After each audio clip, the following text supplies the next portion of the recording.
I am Rick Stanford, 70 years old, and somehow still processing the betrayal my own flesh and blood inflicted on me. As a self-made industrial refrigeration tycoon in Dallas, Texas, I thought I had built a legacy that would protect my family. But last Christmas, I learned the hard way that money without discipline only breeds toxic entitlement. My son sent me a text telling me to celebrate the holidays alone because they needed space. Then his wife accidentally messaged the family group chat, bragging about finally kicking the old fossil out, saying maybe someday I would earn the right to sit with them. I simply read the message, put down the vintage train set I was buying for my grandson, and replied, "Thanks for letting me know. I will cancel all payments today." Before I continue this story, let me know where you are watching from in the comments below. Hit like and subscribe if you have ever had to cut off a toxic family member to protect your own peace. It was exactly 3 o'clock in the afternoon on December 23rd when the illusion of my perfect family shattered completely. I was standing in a high-end vintage toy boutique in Highland Park Village, surrounded by the smell of expensive pine candles and polished wood. The store was bustling with wealthy grandparents buying last-minute gifts, their faces glowing with holiday cheer. I was holding a handcrafted brass locomotive. It was heavy solid, the kind of toy that lasts for generations. I was planning to give it to my grandson. Since my beautiful wife Beverly passed away 3 years ago from a sudden illness, my son Bradley and his family were all I had left in this world. Or so I foolishly believed. I had willingly moved out of our massive family estate and into a modest, quiet apartment downtown, simply because Bradley and his wife Tiffany said they needed a proper home to raise their child. I gave them everything, hoping to buy the closeness and warmth that Beverly used to bring to our lives. I was standing there at the cash register, smiling at the clerk as she began to wrap the brass train in festive red paper when my phone vibrated in my heavy winter coat. I pulled it out, expecting a message about what time I should come over for our traditional Christmas Eve dinner. Instead, the text was from Bradley. I adjusted my glasses and stared at the glowing screen. The words were short, cold, and entirely unexpected. "Dad, celebrate Christmas on your own this year. We need space as a family." I stopped breathing for a moment. The ambient noise of the toy store seemed to fade away into a dull ringing in my ears. Celebrate Christmas on my own. I was a 70-year-old widower. This was the holiday season. We had spent every single Christmas together since Bradley was born 35 years ago. I reread the text, trying to find some hidden context, some reasonable explanation. Maybe someone was sick. Maybe Tiffany was overwhelmed. I was ready to offer an excuse for him, ready to be the understanding father who absorbs the blow to keep the peace. I typed out a message asking if everything was all right, but before my thumb could hit the send button, my phone vibrated a second time. It was another message, this time from Tiffany. But as my eyes scanned the text, my blood turned to absolute ice. It was painfully obvious she had meant to send this to a private chat with her high society friends, but in her haste she had dropped it right into our shared family group message. Finally kicked the old fossil out. The message read, "God, I could not endure another holiday listening to his boring manufacturing stories. Maybe someday he will earn the right to sit with us, but for now the mansion is ours." I stood completely frozen. The clerk behind the counter asked me if I would be paying with cash or card, but her voice sounded like it was coming from underwater. I looked down at the words glowing on my phone screen. Kicked the old fossil out. Earn the right to sit with us. A profound, suffocating silence washed over my mind quickly, followed by a blinding flash of clarity. Earn the right. The phrase echoed in my head, bouncing off the walls of my skull until it morphed into a cold, hard rage. I did not build a 40-year empire from a single rusty toolbox, to be spoken to like a stray dog begging for scraps. I looked at the brass train being wrapped on the counter. Then I thought about the house they were currently sitting in. The sprawling 6-bedroom Highland Park mansion with the heated infinity pool and the imported Italian marble floors. The old fossil had paid $2.2 million in pure cash for that house. I thought about the exclusive country club membership they bragged about on social media, funded entirely by the trust account I set up. I thought about Tiffany and her endless parade of designer bags, luxury spa days, and lavish brunches. I thought about the American Express Platinum card in her wallet, a card tied directly to my personal bank account, which I quietly paid off to the tune of $10,000 every single month, just so she could play the role of a wealthy socialite. They were living a millionaire lifestyle entirely subsidized by the sweat grease and sleepless nights of the old fossil they despised so much. Beverly had warned me. In her final months, my brilliant, perceptive wife had held my hand and told me that cushioning Bradley from every fall would only turn him into a weak, entitled man. She warned me that Tiffany was consumed by a hunger for status that no amount of money could ever satisfy. I had ignored her warnings out of blind paternal love, but reading those text messages in the middle of a crowded toy store, the blindfold was ripped away permanently. There was no sadness left in me. There was no urge to call them and demand an explanation. There was no desire to scream or cry or beg for a seat at the table I had literally purchased. When you survive 4 decades in the cutthroat industrial business world, you learn that anger is a useless emotion. Action is the only thing that matters. I looked up at the clerk who was staring at me with polite concern. "I am terribly sorry," I said, my voice steady and surprisingly calm. "I will not be needing the train today after all. Please cancel the transaction." I walked out of the boutique and stepped into the crisp, biting Texas winter air. I stood on the sidewalk watching the luxury cars roll by, feeling a strange sense of liberation wash over me. The heavy burden of trying to buy my family's affection had just been lifted from my shoulders. I unlocked my phone, opened the family group chat, and typed my response. I did not use capital letters. I did not use exclamation points. I kept it as clinical and precise as a corporate termination notice. "Thanks for letting me know. I will cancel all payments today. Merry Christmas." I hit send. Then, without missing a beat, I opened my banking application. With a calmness that almost frightened me, I navigated to the credit card management portal. I selected the secondary American Express Platinum card assigned to Tiffany. With one tap, I froze the account. I moved to the autopay section of my checking account. I found the recurring monthly transfers for the Highland Park Mansion property taxes, the premium homeowner's insurance, and the luxury landscaping service. Cancel. Cancel. Cancel. I slid my phone back into my coat pocket, buttoned it up against the wind, and began to walk back to my car. The war had silently begun, and if my son and his wife thought I was just a clueless old man waiting to be pushed aside, they were about to receive the most brutal education of their lives. The drive from Highland Park Village to my apartment took exactly 23 minutes. For the entire ride, my hands gripped the leather steering wheel with a steady, quiet resolve. I drove past the sprawling estates wrapped in elaborate Christmas lights, past the perfectly manicured lawns and towering oak trees. It was the exact neighborhood I had moved my son into. The neighborhood where I had spent a small fortune to secure a beautiful future for a family that clearly no longer wanted me. I pulled into the cold underground parking garage of my modest downtown apartment building. When Beverly passed away, the silence in our massive family home had become far too heavy for me to bear alone. I had given it to Bradley and Tiffany, thinking a young family would breathe vibrant life back into those walls. I had taken a simple 2-bedroom unit for myself, believing I was doing the noble fatherly thing. Walking into my quiet apartment now, the harsh reality of that decision finally hit me.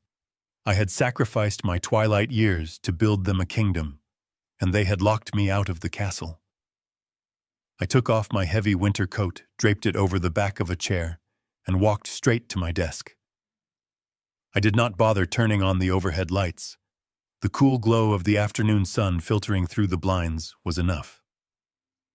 I sat down in my leather office chair, the exact same chair I had sat in when negotiating million-dollar industrial refrigeration contracts. I pulled my phone from my pocket and opened my secure banking application.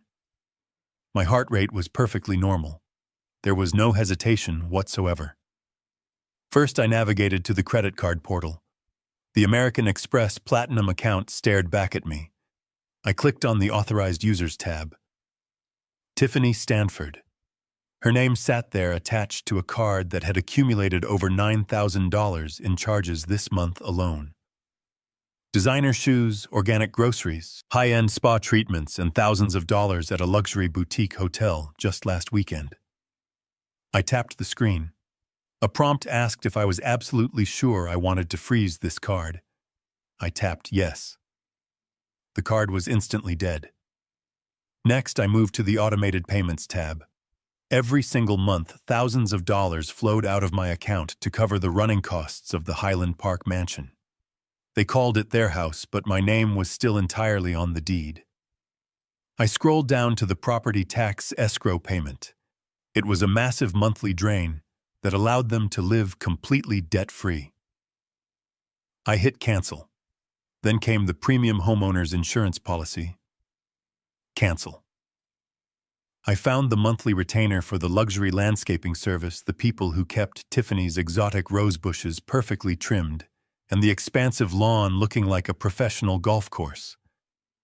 Cancel. Finally, I found the pool maintenance and the expensive smart home security subscription. Cancel. Cancel. In less than 3 minutes, I had completely dismantled the massive financial scaffolding that held up their highly artificial lives. I closed the banking application, set the phone face down on the polished wood of my desk, and exhaled deeply. I did not feel angry anymore. I felt an incredible, overwhelming sense of absolute clarity. For 3 long years, I had been an open vault bleeding cash to sustain the illusion of their success. I had convinced myself that this was simply what a good, supportive father did. But a good father does not fund his own disrespect. A good father does not pay to be treated like a disposable nuisance. I stood up, walked into my small kitchen, and went through the familiar comforting motions of making a cup of black coffee. I measured the grounds carefully, poured the hot water, and listened to the slow drip of the machine. The silence in my apartment was no longer lonely. It felt profoundly peaceful. It felt like territory I had finally reclaimed. I took my warm mug, walked back into the living room, and sat down heavily in my armchair. I looked at the grandfather clock ticking quietly in the corner. I knew exactly how Tiffany shopped on the day before Christmas Eve. She would be out right now running through high-end department stores, picking out last-minute luxury items to impress her shallow socialite friends. I took a slow sip of my coffee. The bitter, rich taste grounded me. I watched my phone resting on the glass coffee table.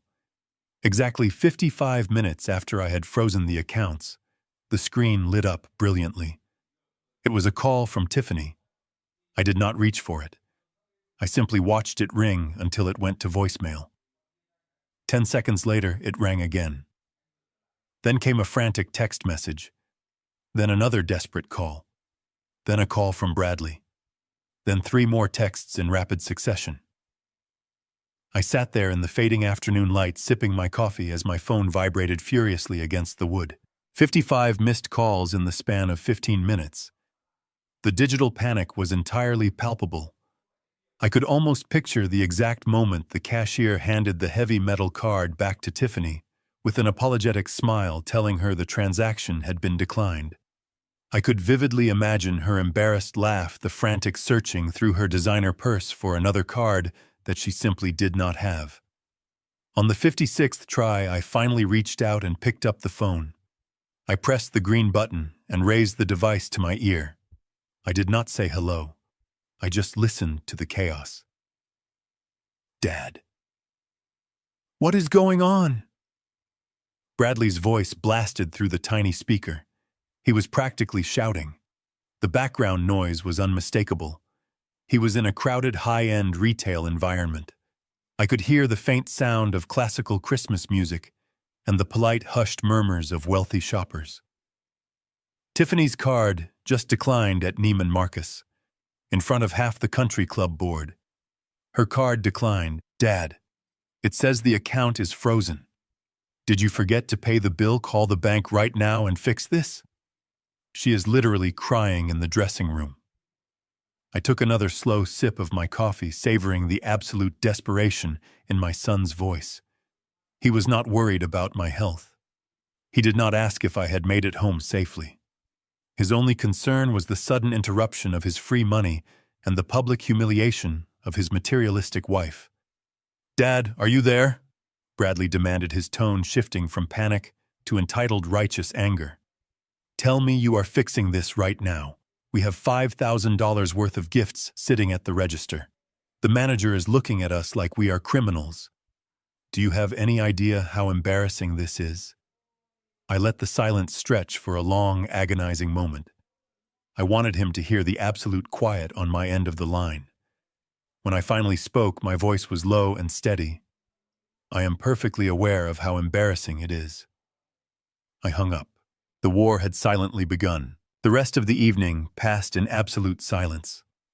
I sat in my worn leather armchair and watched the city lights flicker outside my window. I slept peacefully for the first time in years. The morning of December 24th arrived with a sharp chill. I brewed my black coffee and waited patiently. I knew my son intimately.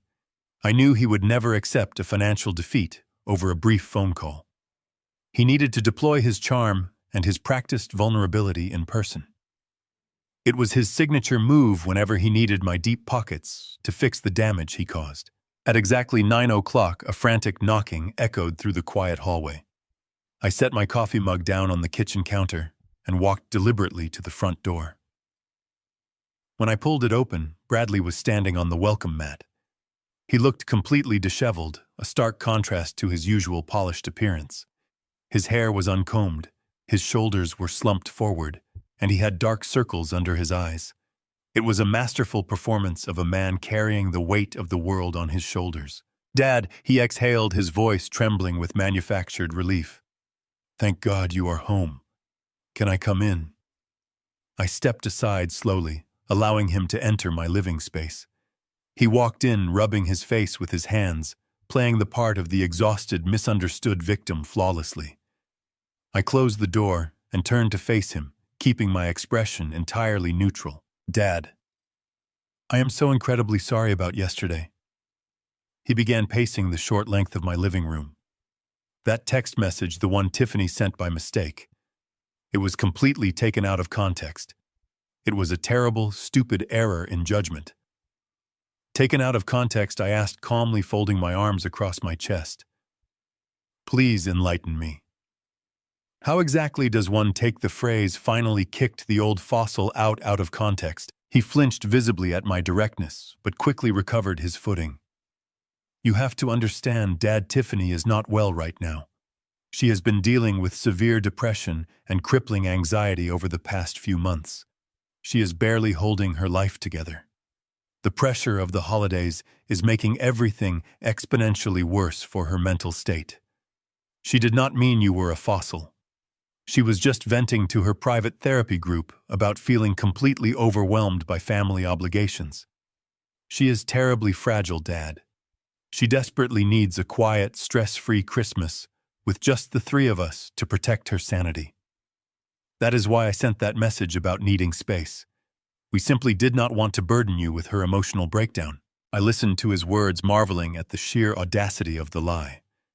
Tiffany's so-called fragility had never once stopped her from hosting lavish cocktail parties or taking expensive weekend trips to luxury resorts in Aspen. Her anxiety seemed to miraculously disappear whenever she was swiping my credit card at designer boutiques. But I nodded slowly, deliberately, allowing him to weave his intricate web of deceit. "I see," I said softly, lowering my voice to mimic a concerned father. I had absolutely no idea she was struggling profoundly behind closed doors. Bradley sighed heavily, clearly mistaking my strategic silence for emotional submission. "It has been a living nightmare, Dad." And then when her card declined yesterday afternoon, she had a complete panic attack right there in the middle of the store. She was humiliated in front of her friends. Which brings me to the real reason why I am here this morning. He stopped pacing the floor and looked directly at me with wide, pleading eyes. "Dad, I need a massive favor from you. I know you are deeply angry and you have every right to be upset with us, but I need you to unfreeze the bank accounts just for today. Our holiday caterer is threatening to walk away." "Caterer," I repeated, letting a trace of genuine confusion filter into my voice. "For a quiet, stress-free Christmas dinner with just the three of you." "Yes," Bradley answered quickly, not missing a single beat in his fabricated narrative. "It is a highly specialized private chef service. Tiffany has severe dietary restrictions because of her anxiety medication, and this specific chef prepares custom organic meals tailored to her needs. But they are demanding a final payment of $15,000 this morning, or they will cancel the entire holiday menu. We have absolutely nothing in the house to eat. If this falls through, Tiffany will completely break down. I am begging you, Dad. I just need $15,000 to save our family Christmas. $15,000 for a private chef to cook a modest dinner for 3 people. The sheer mathematical absurdity of the request hung heavily in the dead air between us. In my 40 years of navigating corporate negotiations, I had seen powerful men lie directly to my face for millions of dollars, but rarely had I witnessed a lie executed with such careless, insulting transparency. I walked past my son, moving toward the large bay window that overlooked the busy downtown street below my apartment. I needed a moment to control the intense mixture of grief and disgust churning violently in my chest. I peered through the cold glass, looking down at the street parking reserved exclusively for guests of my building. Sitting directly below my window, gleaming under the pale winter sun, was a brand-new slate-gray Porsche Panamera. I stared intently at the vehicle. I took in the aggressive curves of the bodywork, the custom matte black rims, and the undeniable aura of extreme flashy wealth. Bradley was a mid-level project manager at a medium-sized, completely unremarkable tech firm. His annual salary was respectable for his age, but it was fundamentally not enough to finance a luxury sports car that cost well over $150,000. He could not afford that car. Not with the massive mortgage on the Highland Park estate which I was paying, and certainly not with Tiffany's insatiable spending habits which I was subsidizing. My gut twisted into a tight, incredibly painful knot. The math of his life was completely broken. The $15,000 dinner, the brand-new Porsche Panamera, the constant need for me to cover their baseline living expenses. It all pointed to a singular reality. Bradley was bleeding cash from somewhere else entirely, or he was hiding a massive financial disaster of epic proportions. The text message had been the spark, but looking down at that German sports car, I realized I was standing on top of a massive powder keg. I turned away from the cold window and looked back at my son, who was still standing in the center of my living room, waiting for his $15,000 lifeline. I knew right then that confronting him with logic would only make him defensive and angry. I needed him to believe he had won. I needed him to drop his guard so I could find out exactly how deep this dark rabbit hole truly went. I looked at my son's desperate, pleading eyes. $15,000. I let the number bounce around in my mind, weighing the sheer absurdity of the request against the reality of the situation. A $15,000 bill for a quiet family evening was not a catering invoice. It was a blatant, insulting lie. Combine that with the brand-new Porsche sitting in the parking lot downstairs, and my gut was screaming that something was fundamentally and terribly wrong. He simply did not possess the financial resources to command that kind of lifestyle without my direct assistance. Confronting him right now, however, would be a monumental tactical error. If I pushed him into a corner, he would simply raise his defenses, fabricate another complex layer of lies, and retreat into the shadows where I could not track him. I needed him to believe he had won a victory. I needed him to drop his guard completely so I could find out exactly how deep this dark rabbit hole truly went. I kept my face perfectly soft. I let my shoulders droop just a fraction of an inch, practicing the exact posture of a lonely father who was terrified of losing his only son. I forced my breathing to slow down, mimicking the rhythm of a man burdened by immense regret. The silence stretched heavily between us as I stared at him. "Bradley," I said, allowing my voice to waver perfectly. "I am so incredibly sorry. I let my temper get the absolute best of me yesterday. When I read that message from Tiffany, my heart just broke. I felt so discarded, so useless to the two of you. I acted rashly because I was deeply hurt, and I should never have let my personal emotions jeopardize her fragile mental health or your private holiday dinner." I watched as the tension visibly drained from Bradley's shoulders. The performance was working flawlessly. He stepped forward, reaching out to squeeze my arm, playing the role of the forgiving, magnanimous son to absolute perfection. "I understand, Dad," he said softly, his voice dripping with rehearsed empathy. "We know you were deeply hurt. Tiffany feels absolutely terrible about the whole situation. Her anxiety is just tearing her apart from the inside. We just want to move past this unfortunate misunderstanding and have a peaceful Christmas. But I really need to pay this private caterer within the next hour, or they are going to pull our entire customized menu. We have absolutely no groceries in the house, Dad. Please, I just need to fix this." I nodded slowly, keeping my eyes cast downward in a show of total submission. "Let me see what I can do to help," I murmured. I walked slowly to my heavy oak desk, ensuring my steps looked slightly unsteady. I opened the bottom right drawer and retrieved a small leather card holder. Inside was a secondary corporate credit card. It was a specialized account I rarely used, completely separate from my main banking profile. It had a strict credit limit of $25,000. But more importantly, it was intimately tied to my primary corporate security system. It was not a lifeline. It was a tracking beacon. I pulled the silver card from the leather sleeve and turned back to my son. "Here," I said, holding the card out to him with a gentle, reassuring smile. "This is a secure backup account. It has enough available balance to cover the caterer and any other small emergencies you might run into today. Go take care of your wife. Save your Christmas dinner. We can talk about everything else calmly after the holidays are over." Bradley took the card, his fingers practically snatching the plastic from my hand. He looked down at the silver reflection, and for a fleeting fraction of a second, a smug, victorious smirk flashed across his face. He had won.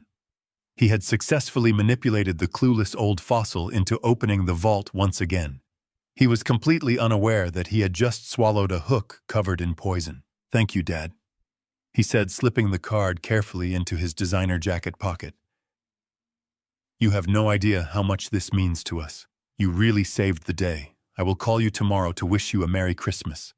I have to run and pay this vendor before they cancel our contract." He turned on his heel and walked briskly out of my apartment, his pace hurried and eager. He did not ask how I was spending the holiday. He did not offer to stay for a cup of coffee.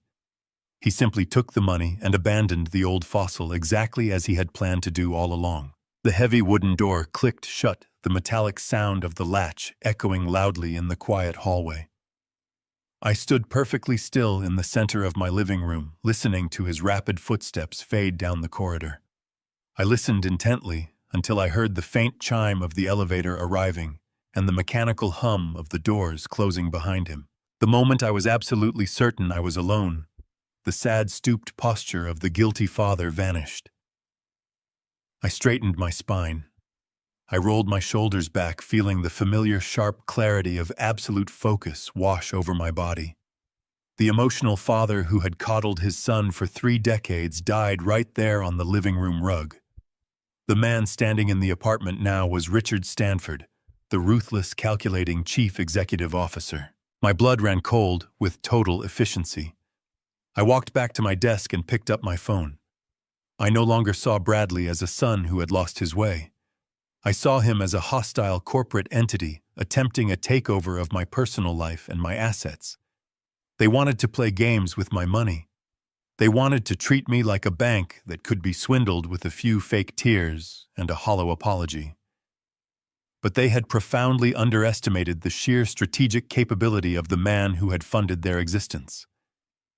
Bradley had chosen the wrong target. I opened my laptop and woke the screen. I needed data. I needed hard, undeniable facts. I had to uncover the exact mechanics of this massive deception. The $15,000 dinner was a smokescreen. The new luxury sports car was a massive red flag. I sat down in my leather office chair, my fingers resting lightly over the keyboard. I stared at the monitor, my mind already formulating a precise, multi-tiered plan of attack. Every single lie they had recklessly and meticulously crafted to keep me completely docile and compliant was about to be systematically deconstructed by the very person they thought they had defeated. They had absolutely no idea what kind of storm they had just invited into their seemingly perfect, entirely artificial lives. The time for emotional reactions was over. The time for surgical, devastating investigation had arrived. I took a deep, steadying breath, preparing myself to rip apart the beautiful illusion of my family and expose the reality hiding underneath. The bait had been fully swallowed, and now the hunt was on. I walked straight to my kitchen counter where my phone was still resting. The screen was dark now, a quiet void after the storm of 55 missed calls. I picked it up and dialed a number I had hoped I would never have to call under these circumstances. Mitchell Harper had been my corporate attorney and personal confidant for over 20 years. He was a brilliant, meticulous man who had helped me navigate the complex legal waters of my industrial refrigeration empire. When he answered on the third ring, his voice was crisp and professional, entirely unaware of the domestic earthquake that had just occurred. "Mitchell, I need you to initiate a comprehensive forensic audit immediately," I said, skipping pleasantries completely. "I want you to pull every single document, deed, and financial record tied to the Highland Park property. I want a complete background check on all current liabilities, liens, and tax assessments attached to that house. Leave absolutely nothing to chance. I want the results on my desk by tomorrow afternoon." There was a brief pause on the other end of the line. "Rick, are you all right?" Mitchell asked, his tone shifting into immediate concern. "You sound incredibly tense. Did something happen with the estate?" I took a deep breath, staring at the polished granite of my kitchen island.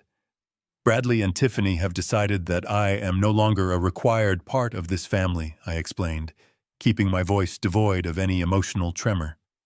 "They officially disinvited me from Christmas. But my son just stood in my living room and fed me a desperate, fabricated story about needing $15,000 to save a modest family dinner because of a sudden emergency. He drove here in a brand new Porsche that he absolutely cannot afford on his salary. The math does not align, Mitchell.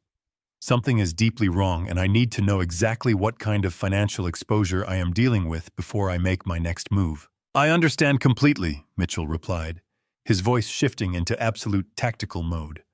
"I will pull the title and the current mortgage profile right now. If they have attempted anything reckless with the equity or the property taxes, I will find it. I will put my best associate on this immediately." "Thank you, Mitchell.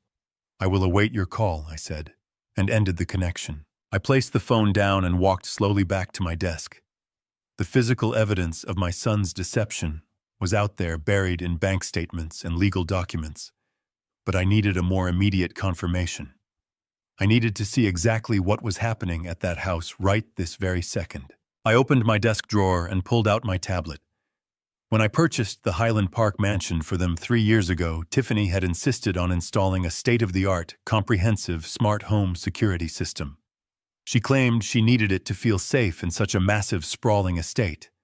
I had paid the exorbitant installation fee and covered the premium monthly subscription without a second thought. But Bradley and Tiffany, in their arrogant carelessness, had forgotten one incredibly crucial detail. Because I was the one paying the invoices, the entire security network from the perimeter cameras to the smart locks was registered under my primary corporate email address. I possessed the master administrative access. I powered on the device and opened the security application. My pulse quickened slightly as the screen loaded. The application prompted me for my master password.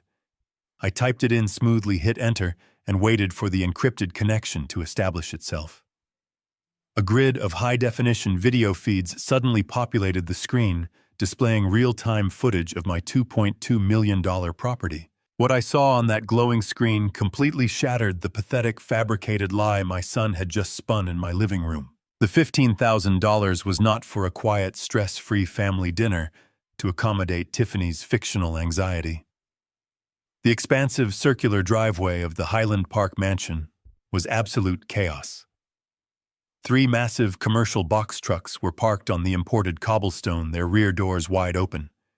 A small army of workers in matching black uniforms was moving rapidly back and forth, unloading heavy equipment. I tapped the screen to expand the front gate camera view.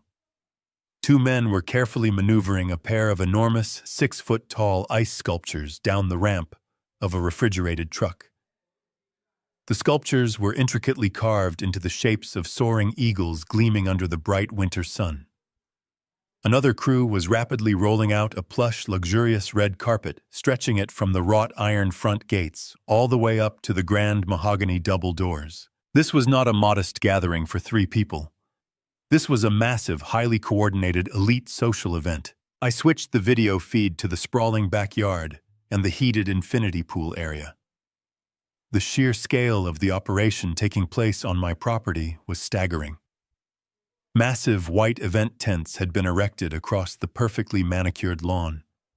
Elaborate crystal chandeliers were being hung from the tent ceilings, and dozens of round banquet tables were being draped in expensive silk linens. I watched as a team of caterers unloaded wooden crates, stacked high with vintage champagne and premium liquor. And right in the center of the manicured garden, directing the chaos like an enraged general, was my daughter-in-law. I zoomed the camera in on Tiffany. She was wearing a thick designer fur coat, holding a clipboard in one hand and a steaming cup of coffee in the other. Her face was contorted in absolute fury. She was screaming aggressively, pointing her finger at a group of 12 musicians who were desperately trying to set up a massive stage area for a live band. I could not hear the audio, but her body language was unmistakable. She was berating them, demanding perfection, acting like a wealthy aristocrat commanding her lowly servants. There was no trace of the fragile, anxious woman Bradley had described to me just an hour ago. There was no crippling depression preventing her from functioning. There was only a ruthless, entitled woman orchestrating a lavish gala funded entirely by my stolen money. I sat back in my leather chair, the glow of the tablet reflecting in my eyes. The sheer audacity of their deception was breathtaking. They had banned me from the house, told me to celebrate Christmas alone, and then had the incredible nerve to ask me to fund a $15,000 deficit for a massive party they were throwing in the very home I had purchased. They were not just taking advantage of my generosity. They were actively mocking my intelligence. I watched the screen as Bradley's brand new Porsche Panamera pulled into the driveway, carefully navigating around the catering trucks. He stepped out of the vehicle, looking completely relaxed, smiling broadly as he walked over to kiss his wife on the cheek. This family facade had officially come to an end today. I would ensure they paid dearly for their actions. The reckoning was now fully in rapid motion. Exactly. I reached for my phone and dialed a number etched permanently into my memory. Vince Carter operated entirely in the shadows. He was a former Dallas police detective who opened a private intelligence firm. I utilized his skills a decade ago when a rival manufacturing company attempted to steal my proprietary refrigeration designs. Vince was ruthless, meticulously thorough, and devoid of moral hesitation when uncovering the truth. He was the ghost I needed to infiltrate the circus occupying my property. Vince answered with a low, gravelly rasp. I gave him the address of the Highland Park mansion. I told him my son and daughter-in-law were hosting a massive event on my property. I instructed him to blend in with the event staff and find out exactly what they were celebrating. I needed vendor names, event itineraries, and a clear understanding of the guest list. Vince did not ask any questions. He simply quoted his emergency holiday retainer fee, which I approved instantly, and promised a preliminary report within the hour. With the physical investigation delegated to a professional, I turned my attention back to the digital trap I had laid. I opened a separate browser window on my laptop and logged directly into the secure portal for the secondary corporate credit card I had handed to Bradley. I refreshed the transaction screen. It was entirely blank. The $15,000 catering charge had not been processed. I sat back and watched the blinking cursor, feeling the quiet rhythm of the apartment around me. Bradley was currently holding a card with a $25,000 limit. If the caterer was truly threatening to walk away, that charge should have posted the very minute he left my building. 10 minutes passed, then 20. The sun outside my window began its slow descent, casting long, cold shadows across the downtown skyline. Just as I reached for my cooling cup of coffee, a sharp notification tone chimed from my laptop speakers. A pending transaction had just populated on the ledger. I leaned forward, my eyes narrowing at the details displayed on the crisp, bright white screen. It was not a charge from a private organic chef. It was not a payment to a high-end floral arranger or an event logistics company. The transaction was for exactly $12,500. The merchant name listed was Apex Exotic Motor Club, a premium luxury car rental agency located on the affluent north side of the city.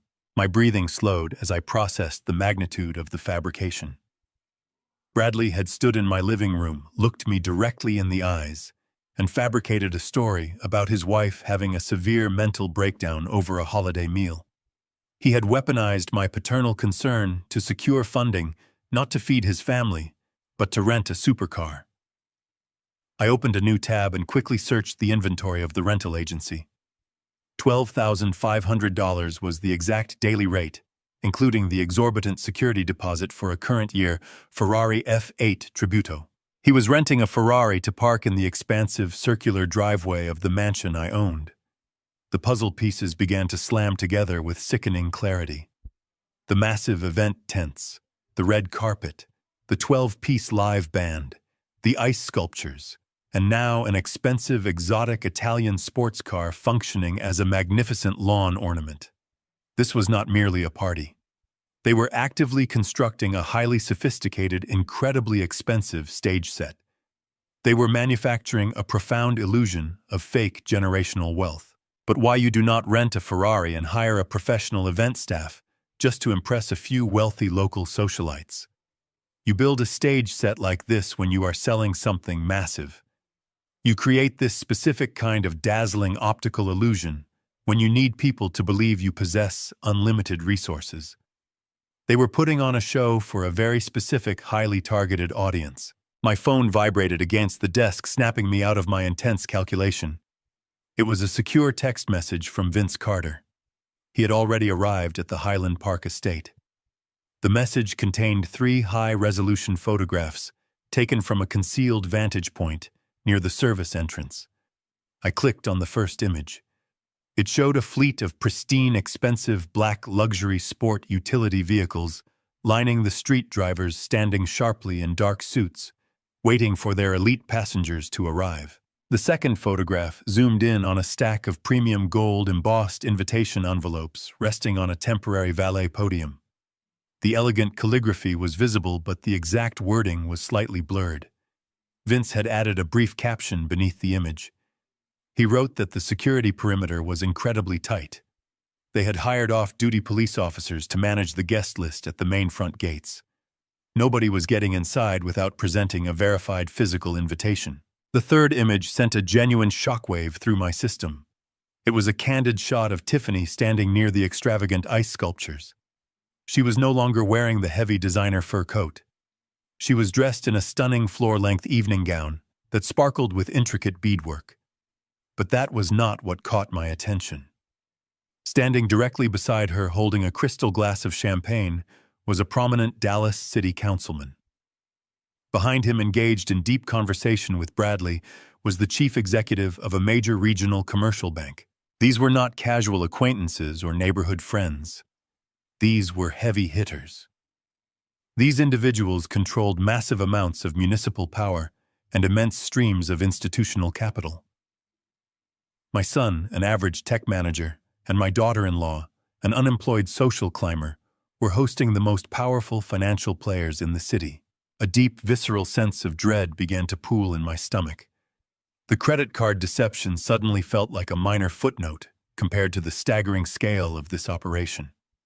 If they were entertaining banking executives and city officials under the guise of immense personal wealth, they were playing a highly dangerous, potentially criminal game. They were using the undeniable prestige of my Highland Park property to legitimize whatever fraudulent pitch they were delivering to that elite crowd. I immediately typed a response to Vince. I instructed him to find a way past the security checkpoint, no matter the cost or method. I needed to know exactly what was written on those gold-embossed invitations. I needed to know the specific name of the event they were hosting. I told him to authorize whatever bribes were necessary to get a copy of the evening program into my hands. I closed the laptop screen, plunging the room into quiet dimness. The emotional paralysis from the toy store yesterday felt like a fading memory.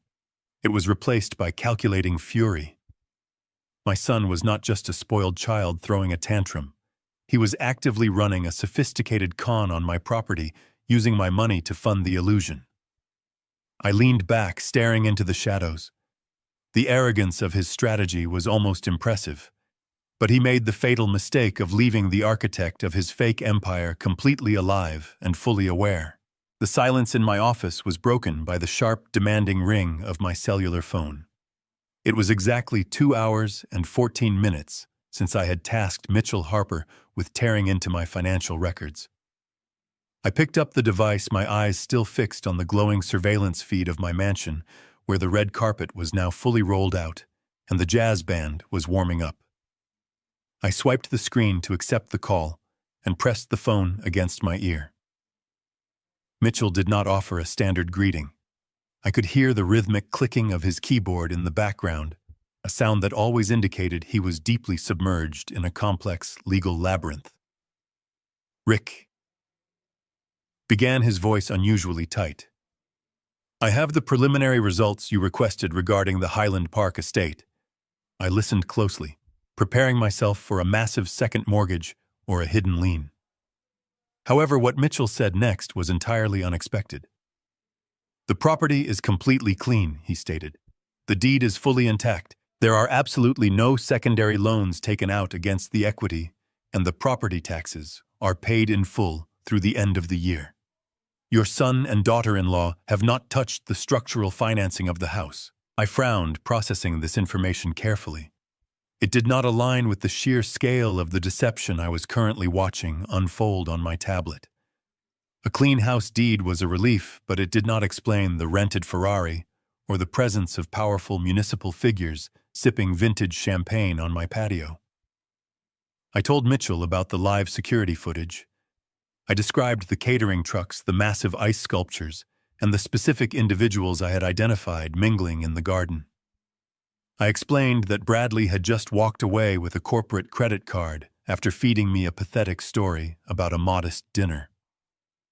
"If they are not bleeding the house dry," I asked, my voice low and steady, "then how are they funding this extravagant charade, and what exactly are they trying to sell to a regional banking executive?" The line went perfectly quiet for a long, agonizing moment. When Mitchell finally spoke, the professional detachment in his tone had vanished, replaced by a grave, heavy seriousness. "Rick," he said slowly, "because your son is technically listed as an authorized representative on a few of our older dormant vendor accounts, I decided to run a comprehensive sweep of the primary corporate architecture. I ran a diagnostic on Stanford Industrial Refrigeration. My blood froze in my veins. Stanford Industrial Refrigeration was not just a company.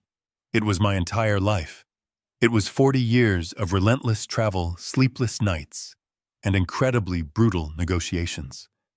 It was the absolute foundation of my wealth, an empire I had built with my bare hands, from a single rusted service truck into a logistics powerhouse. Why would you look at the corporate accounts? My voice dropping to a dangerous whisper. Because Mitchell replied, his tone grim and deliberate. I found a highly classified massive credit inquiry filed 48 hours ago. Someone has initiated a commercial loan application for $12 million. The collateral listed for this massive line of credit is not the Highland Park property, Rick. It is the operational equipment, the existing warehouse leases, and the proprietary manufacturing patents of Stanford Industrial Refrigeration. They are attempting to leverage your life work to secure an enormous mountain of institutional cash. The sheer gravity of the situation crashed over me like a physical blow. The air in my small apartment suddenly felt incredibly thin. Bradley was not just an entitled child throwing a lavish party to impress his shallow friends. He was attempting to execute a hostile, fraudulent takeover of my corporate assets. The pieces of the puzzle slammed together with devastating precision. The regional banking executive standing on my patio was not a guest. He was the mark. Bradley had rented the exotic sports car, hired the massive catering crew, and transformed my home into a Hollywood movie set to convince this banker that the Stanford family was expanding, that Bradley himself was the newly appointed heir to a wildly successful empire, and that a $12 million investment was a completely safe, highly lucrative opportunity. He was using the illusion of extreme flashy wealth to blind the bank into fast-tracking a massive commercial loan. Mitchell continued speaking, his voice cutting through the ringing in my ears. The loan application is currently pending executive approval, he explained. They used Bradley and his minor administrative status to bypass the initial security flags. They forged your digital signature on the primary authorization forms, explicitly stating that you are stepping down due to declining health and passing full operational control to Bradley. They literally fabricated a medical narrative to explain your sudden absence from the corporate hierarchy. They claimed you were quietly retiring to a medical facility, which perfectly explains why they needed to ban you from the holiday party. You could not be seen walking around perfectly healthy while they were pitching your tragic decline to a room full of powerful investors. This party is a coordinated high-stakes presentation. They needed the banker to see the house, see the cars, and believe the lie before the final paperwork is pushed through next week. I stood up from my desk, my hands clenched into tight fists. The anger I felt was no longer a burning, chaotic fire. It had compressed into something cold, hard, and terrifyingly sharp. My own flesh and blood had systematically plotted to steal everything I had built. They had looked me in the eyes, accepted my money, lived in my house, and simultaneously orchestrated a scheme that would leave me financially ruined and legally entangled in a massive banking fraud. If that loan defaulted, the bank would immediately seize my patents, my warehouses, and my entire fleet of vehicles. The empire I had constructed to provide for my family would be dismantled and sold for scraps to cover a reckless ambition. The sheer depth of the betrayal was staggering. It was a calculated sociopathic level of greed that I simply could not comprehend. I had raised a monster, and I had handed him the very tools he was using to dig my grave. I walked toward this window, looking out over the fading city skyline. The cold twilight was settling heavily over Dallas, perfectly mirroring the complete darkness expanding rapidly inside my hollow chest. "Mitchell," I said, my voice eerily calm and entirely devoid of any remaining paternal hesitation. "I want you to draft an emergency corporate injunction immediately. Freeze every single business asset, revoke all peripheral administrative permissions across the entire board, and flag the $12 million application as an active hostile financial fraud. Do not contact the local bank directly just yet. I want the steel trap to remain perfectly open until I am standing right in the absolute center of it.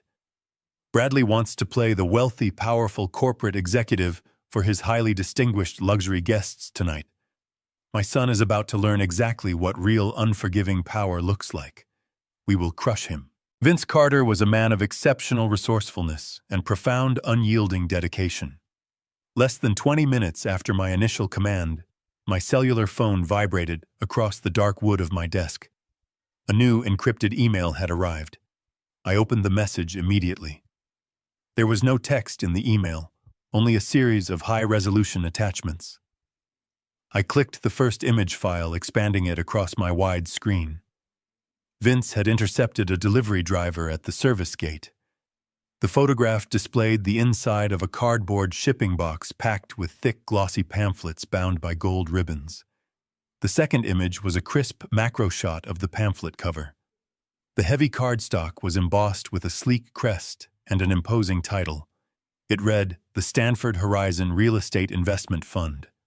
Below the crest, it declared Inaugural Founders Gala, hosted by managing partners Bradley and Tiffany Stanford.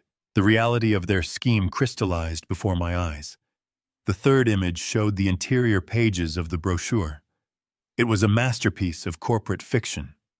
There were professional photographs of Bradley standing before high-rise developments he did not own. The text outlined a highly exclusive investment opportunity. They were pitching a visionary real estate portfolio to the wealthiest individuals in Dallas, promising astronomical returns. They were using the prestige of my name, the grandeur of my mansion, and a rented Ferrari to project an illusion of unstoppable success. They were baiting powerful people into funding a ghost fund, but launching a fraudulent firm of this magnitude required massive amounts of seed capital.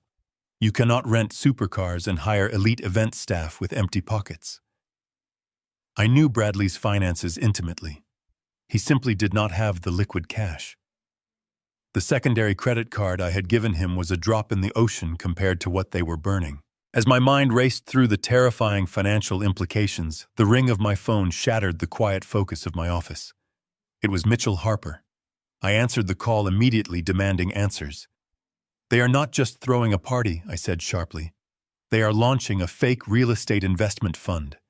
They are using my property to solicit millions from private investors. But they had to get the seed money to build the stage from somewhere." "Have you found the source of the capital?" Rick Mitchell replied, his voice shaken. "I found it.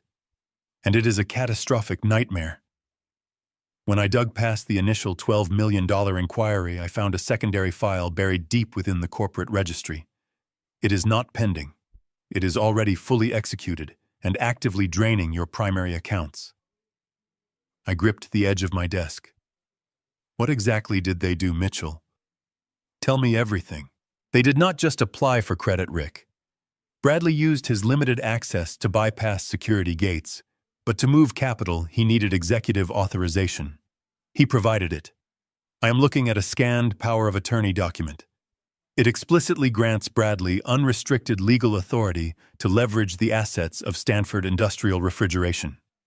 It bears your forged signature and a notary stamp. It was used to secure a business loan for $3 million.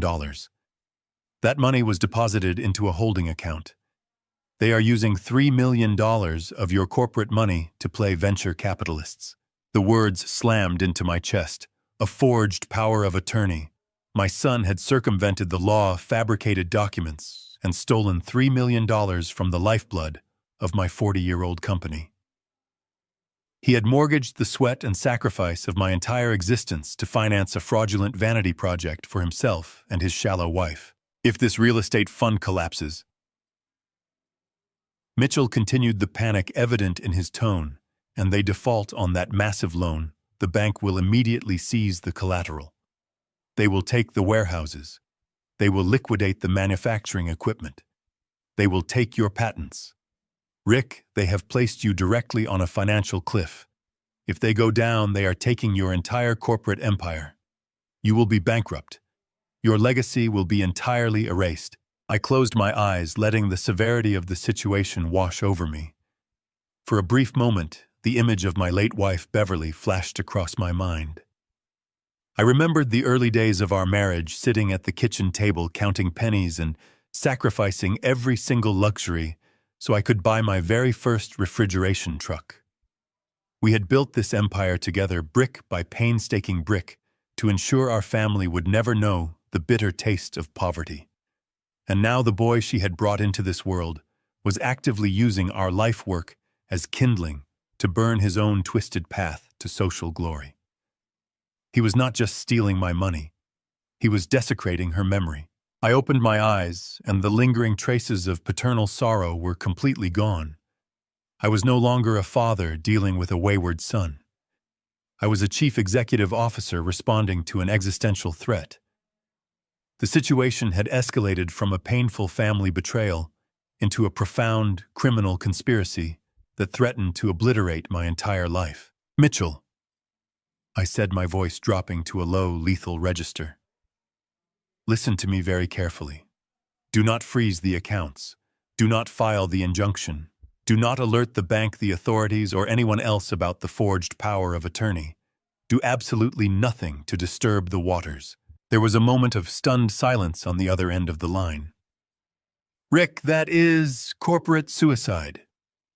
Mitchell argued, his professional instincts kicking in. "You cannot let them continue to operate with a forged legal document.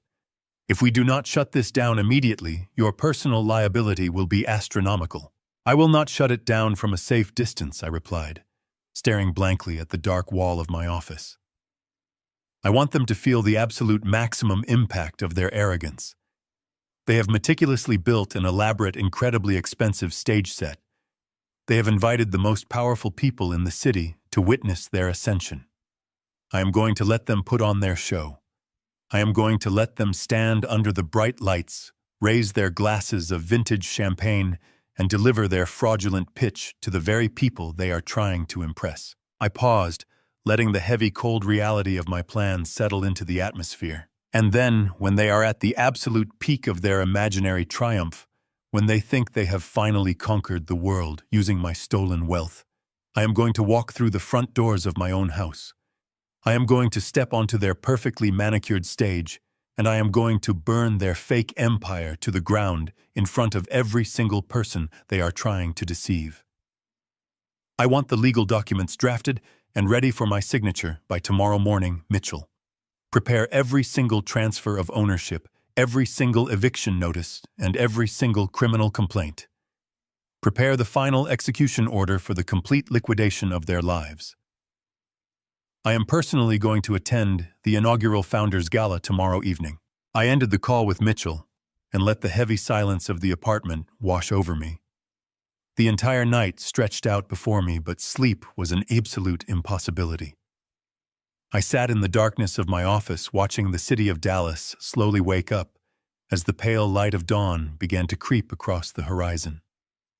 I had spent the last 40 years building a fortress of financial security for my family, believing I was shielding them from the harsh realities of the world. Instead, I had inadvertently funded the construction of a beautiful, terrifying guillotine, and my own son was cheerfully pulling the lever. At precisely 7:00 in the morning, my phone vibrated against the polished wood of my desk.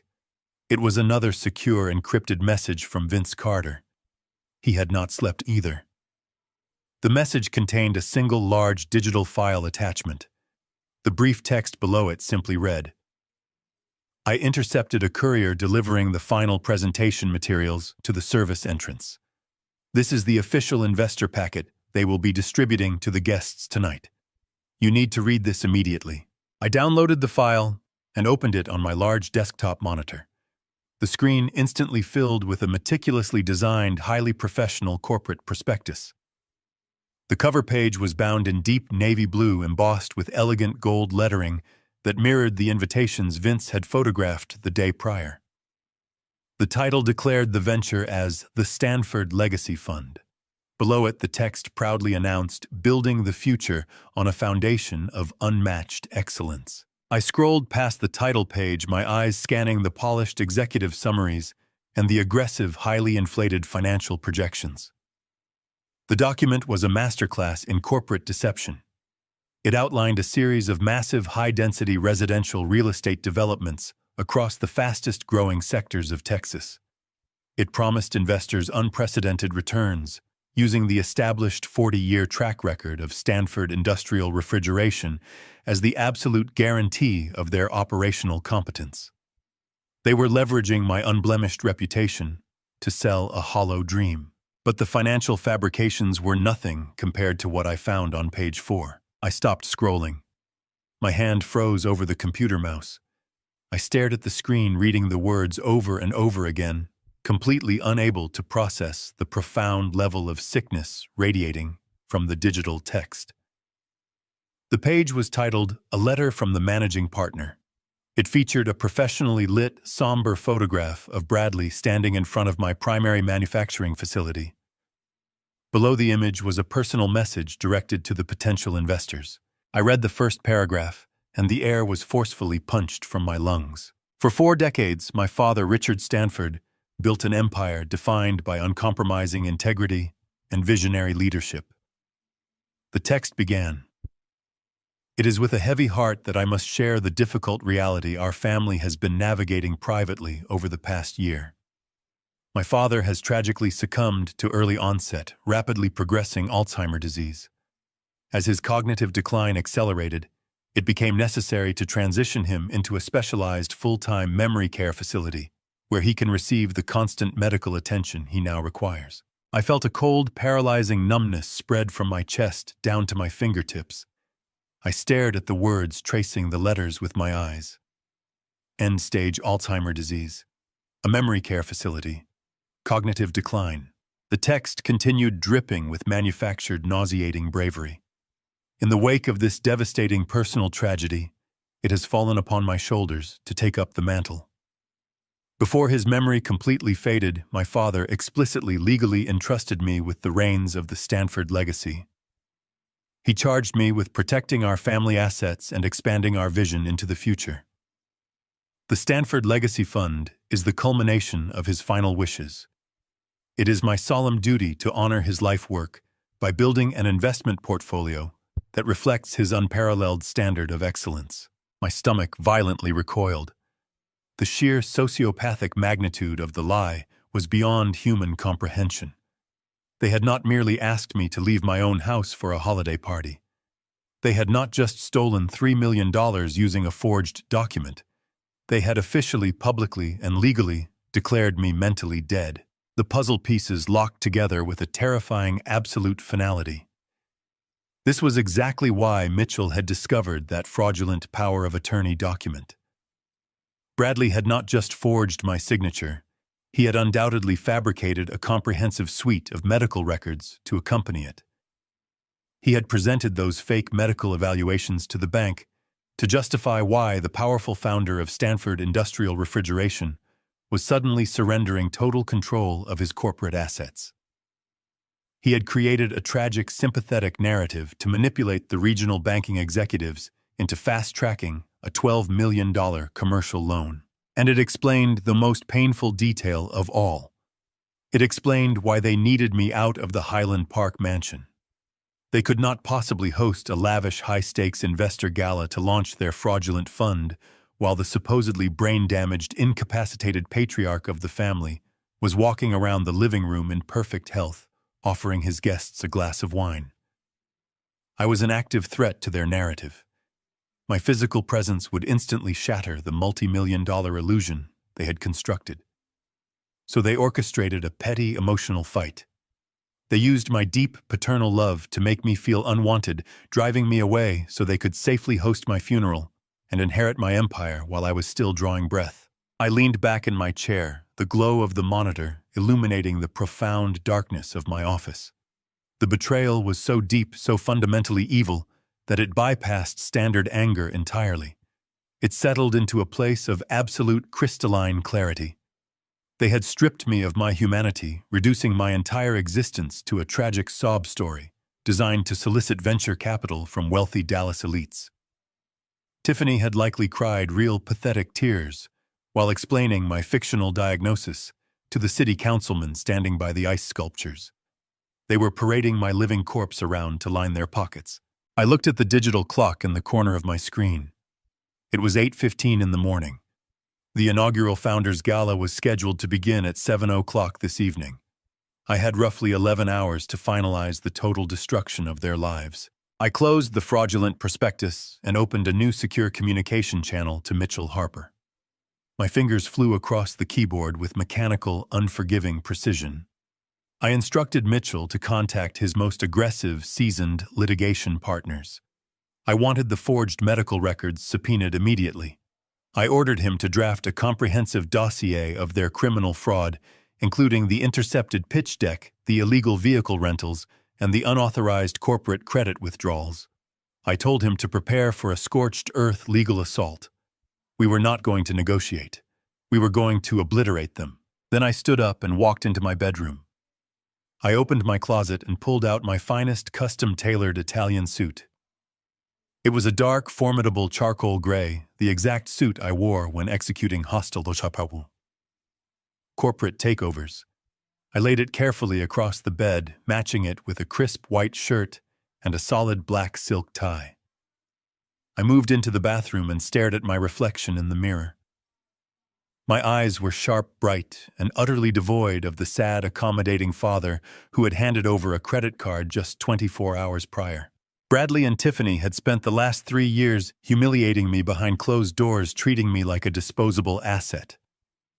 They had spent the last week actively orchestrating a narrative of my mental decline to steal everything I had built over 40 years. They were currently standing in my home preparing to tell a room full of powerful investors that Richard Stanford was a tragic memory locked away in a medical facility. I splashed cold water on my face and dried it with a towel. They wanted a narrative. They wanted a show. I was going to give them a performance they would never forget. The Founders Gala was going to feature an uninvited keynote speaker. The dead man was coming back to life, and he was bringing absolute hell with him. I smoothed my dark charcoal suit. For decades I wore this suit when crushing arrogant competitors and dissecting fraudulent mergers. I never anticipated wearing it to execute the destruction of my own flesh and blood. But Bradley had crossed a line. He attempted to erase my existence.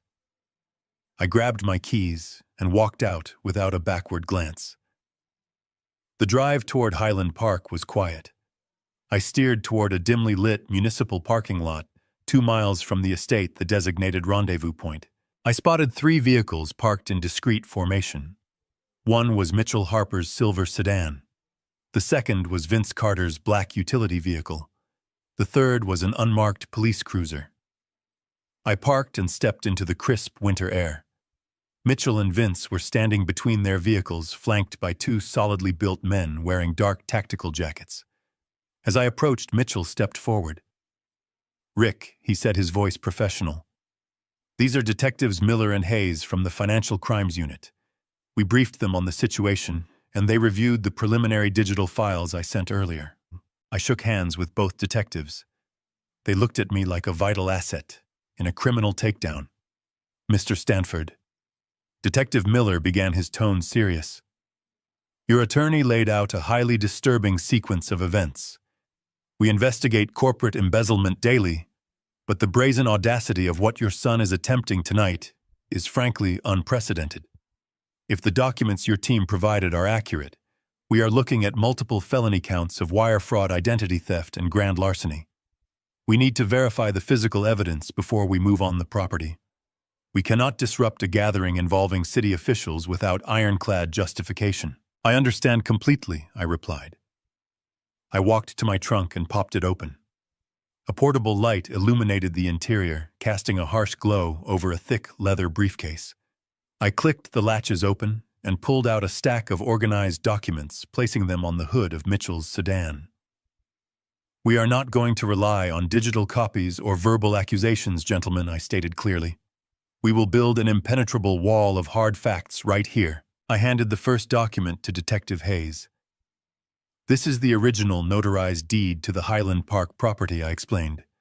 "I am the sole legal owner of the estate. Bradley and Tiffany Stanford are listed as temporary occupants. They have no legal authority to host a commercial investment gala on those premises. I have every legal right to walk through those doors tonight." Hayes inspected the raised seal on the deed and passed the document to his partner. I pulled out a bound medical file and placed it on the hood.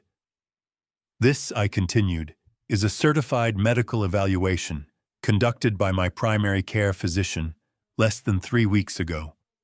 The results unequivocally prove that I am in perfect physical and mental health. There is no trace of cognitive decline, no memory loss, and certainly no end-stage Alzheimer's disease.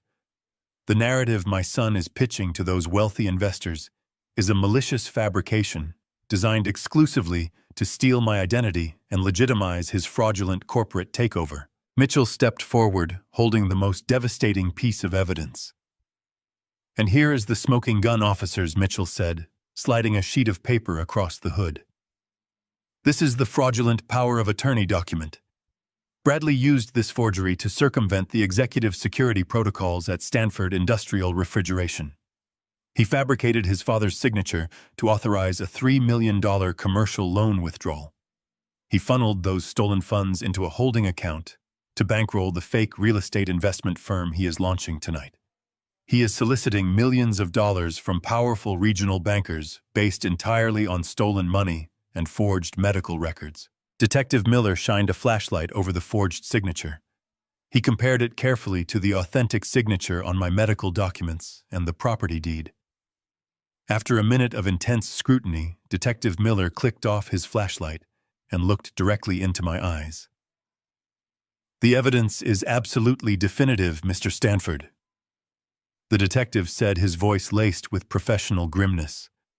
"This is a highly coordinated multi-million-dollar criminal conspiracy. We have enough probable cause to secure an immediate arrest warrant for Bradley Stanford and anyone actively assisting him in this financial fraud." "Excellent," I replied. "So what is our tactical approach? How do we execute this breach?" Detective Hayes leaned against the car. "We have 2 patrol units holding position 3 blocks away," he explained. "They are ready to roll on my command. However, given the presence of high-profile municipal figures at this event, we need a quiet surgical insertion. If we go rushing in with sirens blaring, it will create mass panic and give your son a chance to destroy physical evidence. We need to get inside, secure the perimeter, and corner the suspects before they realize the trap has closed." "I have a better idea," I said smoothly. "Bradley and Tiffany spent thousands of dollars hiring elite security to keep me out. They are terrified of my physical presence ruining their illusion. If police show up at the front gate, they will stall you. But if I walk through those doors, the shock will paralyze them." I looked at Mitchell, then at the detectives. "I will go in first," I instructed. "I will bypass their security checkpoint.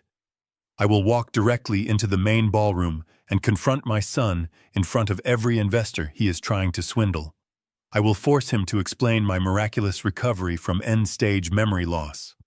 I will let him publicly choke on his own lies, and the moment he realizes his entire fraudulent empire is collapsing, that is when you will walk into the room and place him in handcuffs.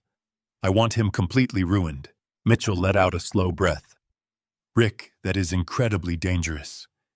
If you corner him publicly, he might react violently. He will not have the chance," I countered, "because Vince is going to walk in right behind me." Vince stepped out of the shadows, a dangerous smile playing on his lips. "I already have the layout memorized." "Mr. Stanford," the investigator rasped, "I can slip past the catering entrance and secure the main hallway before the security detail even knows we are inside. Nobody is going to touch you." Detective Miller exchanged a significant look with his partner.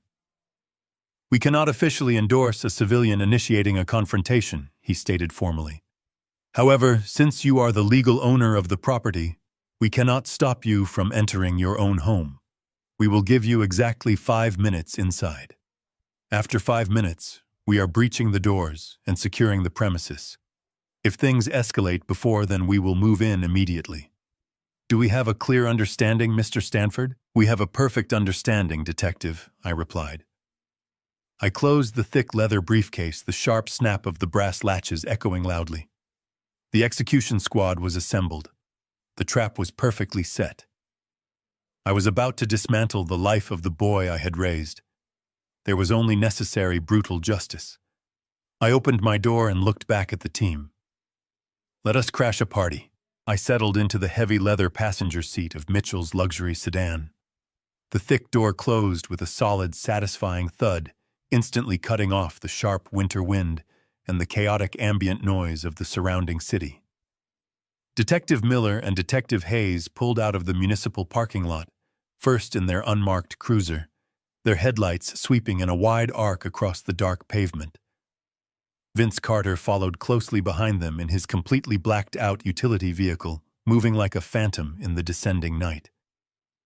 Mitchell shifted the car into drive and smoothly joined the quiet procession. We drove through the sprawling streets of Dallas in absolute suffocating silence.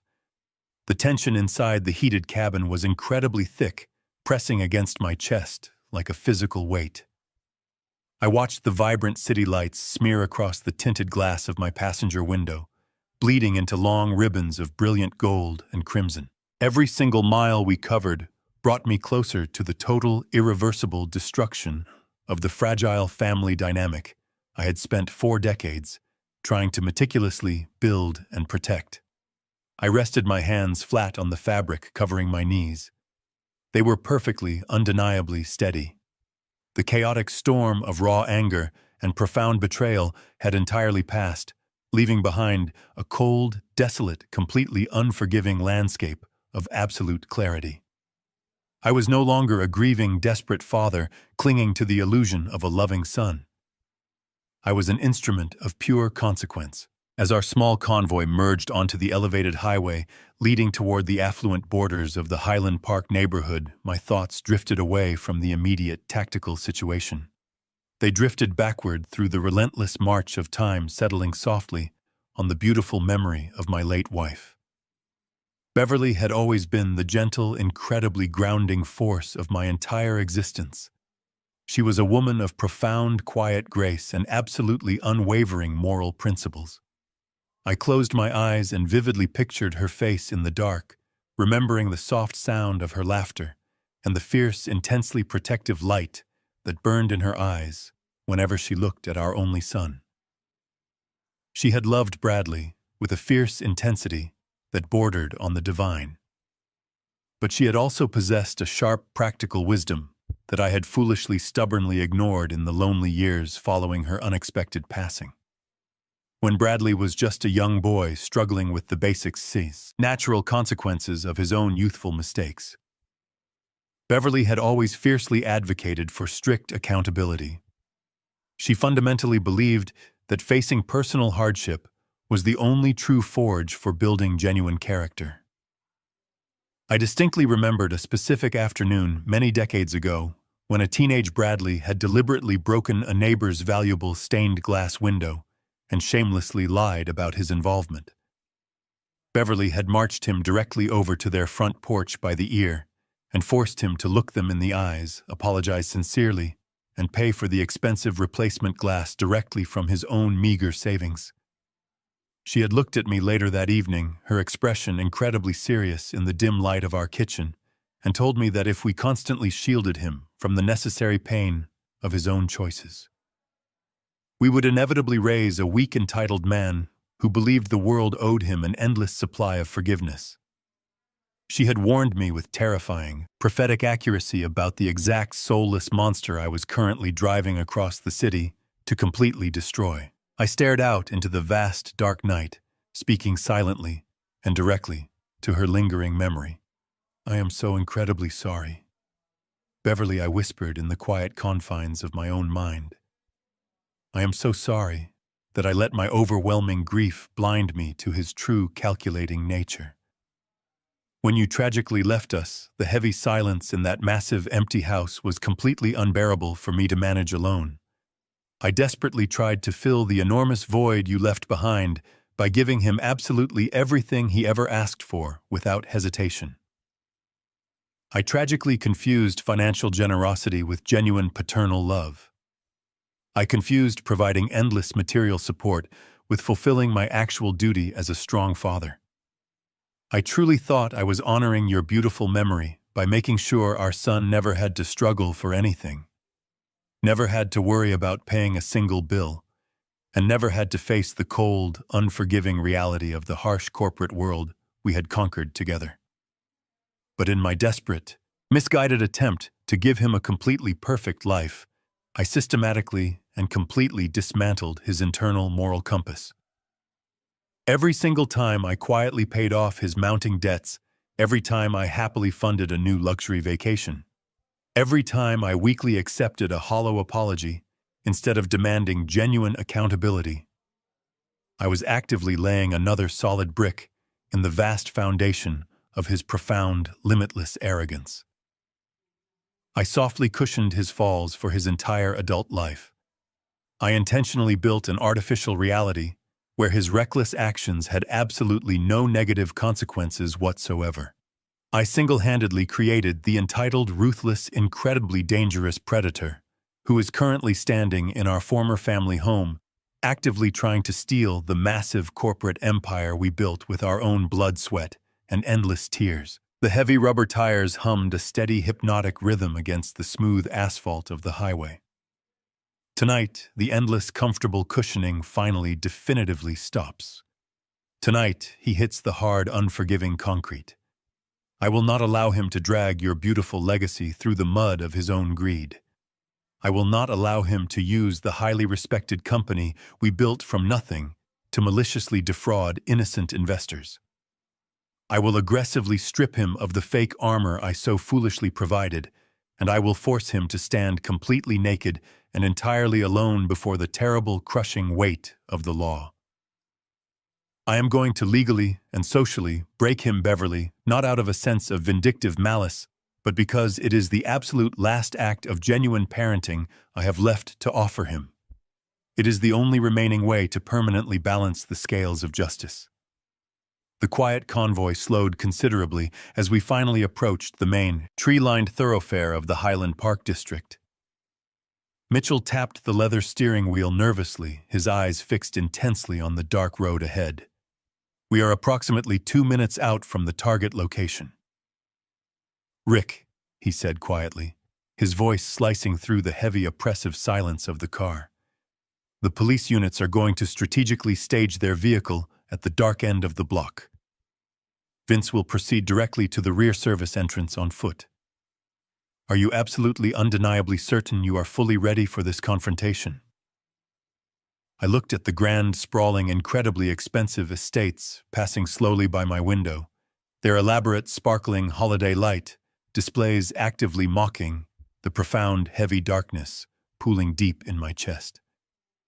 "I have never been more ready for anything in my entire existence," I replied evenly. The sleek car turned smoothly onto my familiar street, and the glowing, chaotic, absolutely massive spectacle of the inaugural founders gala finally came into direct, undeniable, blinding view, marking the definitive beginning of the inevitable end. It was precisely 8:30 in the evening when Mitchell pulled the sedan into the long, circular driveway of my Highland Park estate. The property was entirely transformed, bathed in the harsh, brilliant glow of professional event lighting that painted the stone facade in shades of icy blue and brilliant white. A fleet of valets in sharp red jackets scrambled to manage a steady stream of arriving luxury vehicles, while the deep, resonant bass of a 12-piece live jazz band throbbed through the crisp winter air. It was a masterpiece of manufactured prestige, a flawlessly executed illusion designed to blind the wealthiest investors in Dallas to the absolute void of truth beneath it. I stepped out of the vehicle, the cold night air hitting my face like a necessary shock of clarity. Mitchell fell into step directly on my right, clutching the heavy leather briefcase that contained the absolute destruction of my son. Detectives Miller and Hayes emerged from their cruiser, moving with the quiet, formidable purpose of men who understood exactly how this night was going to end. From the shadows of the manicured hedge line, Vince Carter materialized, offering a single curt nod to indicate the perimeter was fully secured and the service staff was completely oblivious to our arrival. We moved together as a single, unstoppable unit up the wide stone walkway. 2 private security guards, hired by my son using my stolen money, stood firmly at the base of the massive front steps. They wore dark suits and earpieces, their hands resting cautiously near their waistbands. As I approached, the taller guard stepped forward, raising a hand to block my path. He opened his mouth to ask for an invitation, but his words died instantly in his throat as Detective Miller smoothly produced his gold badge, holding it up in the harsh event lighting. The guard swallowed hard, his eyes darting from the badge to my cold, unyielding expression. I did not break stride. I walked directly past him, climbing the steps of the home I had purchased with my own blood and sweat. The massive, custom-carved oak double doors stood before me, slightly ajar, to allow the warm air and the lively music to spill out into the night. Through the narrow gap, I could see the grand foyer and the sprawling ballroom beyond. It was packed with the absolute elite of Dallas society.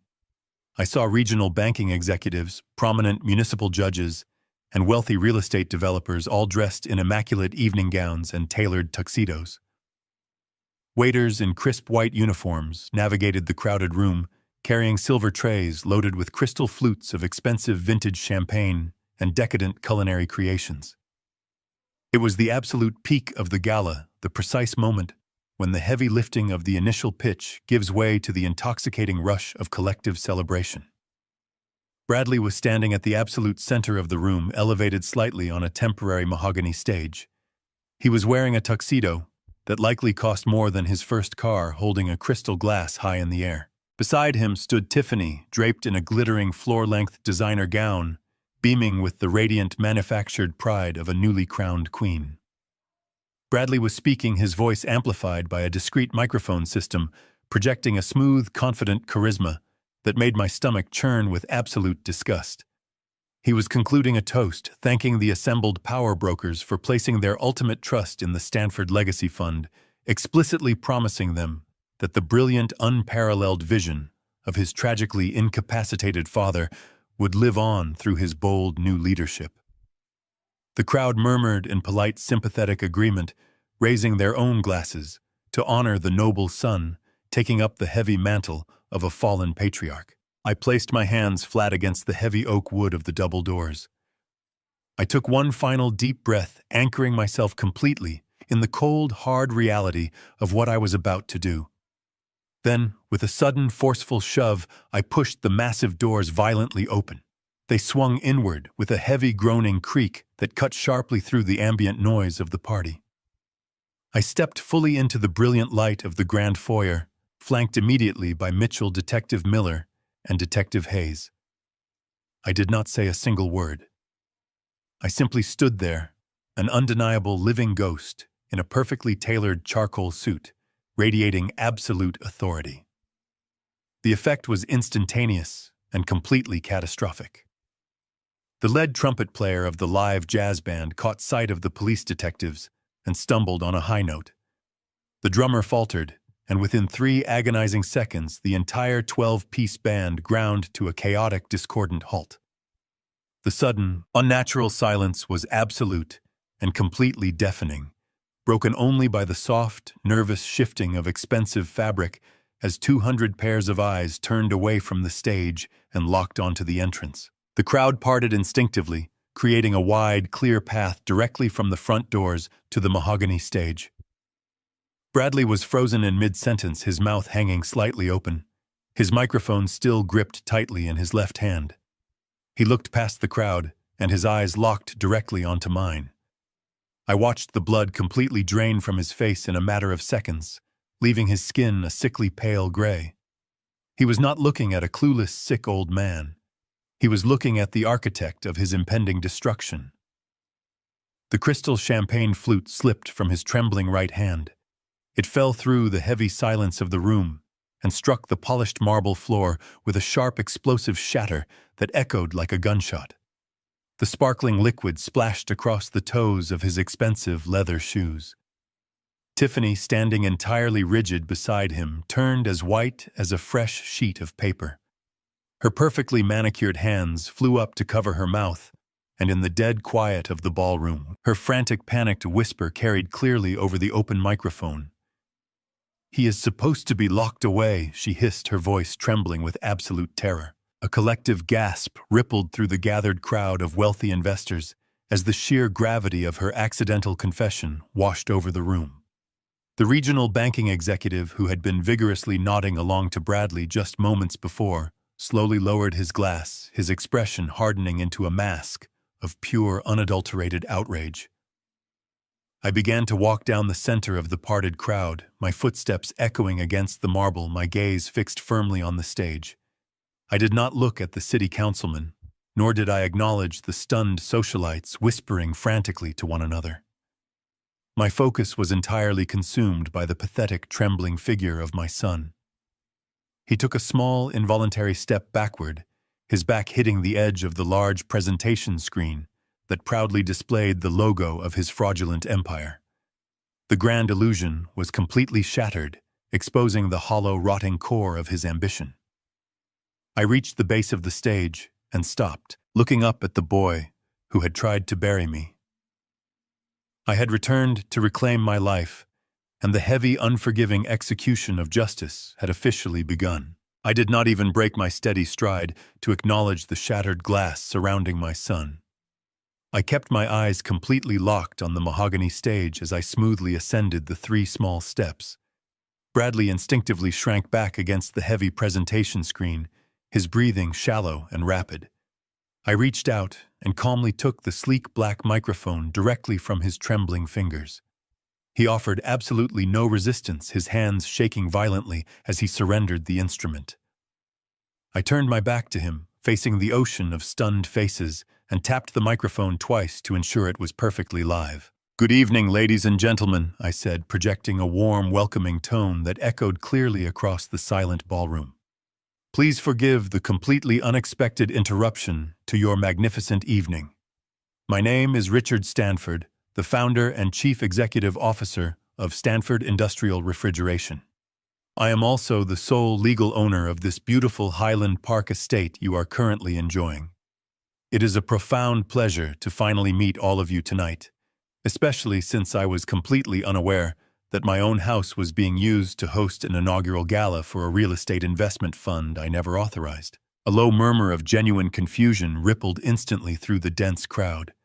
The powerful regional banking executive standing in the front row frowned deeply, his sharp eyes darting between my perfectly composed face and the terrified expression of my son. Tiffany suddenly launched herself forward, stepping directly into the bright stage lights. Her face was a frantic mask of very sudden damage control. "Please excuse my father-in-law," she cried out loudly to the gathered investors, her voice dripping with thick, artificial sympathy. His severe dementia unfortunately makes him aggressive and completely confused about his true surroundings here tonight. She reached out gently, as if to safely guide a completely lost patient back to a hospital ward. "We are so incredibly sorry for this disturbing scene," she continued, playing the absolute role of the tragically burdened caregiver. "Bradley has bravely carried the massive weight of his father slowly slipping away, and we just wanted to quietly celebrate the bright new future of the Stanford family tonight, without causing him any undue distress. Please let our private security staff escort him back to his secure medical transport vehicle so we can quickly resume this beautiful, wonderful evening together as planned." I stared at her, feeling a cold surge of absolute disgust wash over my rigid posture.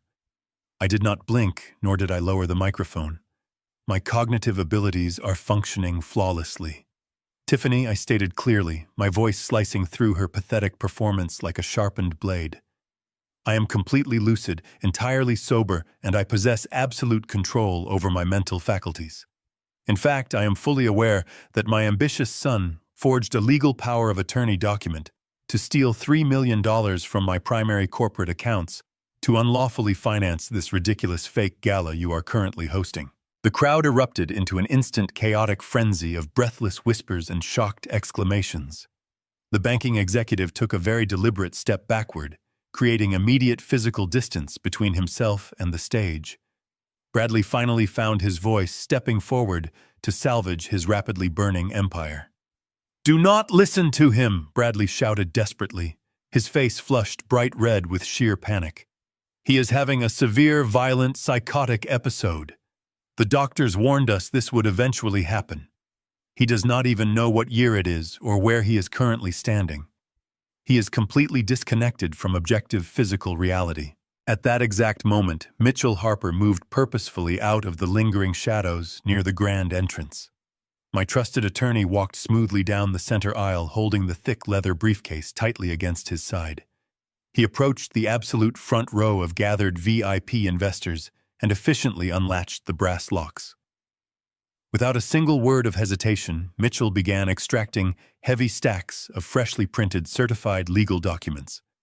He handed the very first comprehensive packet directly to the stunned regional banking executive, ensuring the bold black medical seals were instantly visible to anyone standing within 3 feet of his position. "What you are currently holding," Mitchell announced, his voice projecting a sharp, commanding legal authority, "is a fully certified, deeply comprehensive medical evaluation completed precisely 3 weeks ago by Dr. Iris Thorne, a leading neurological specialist.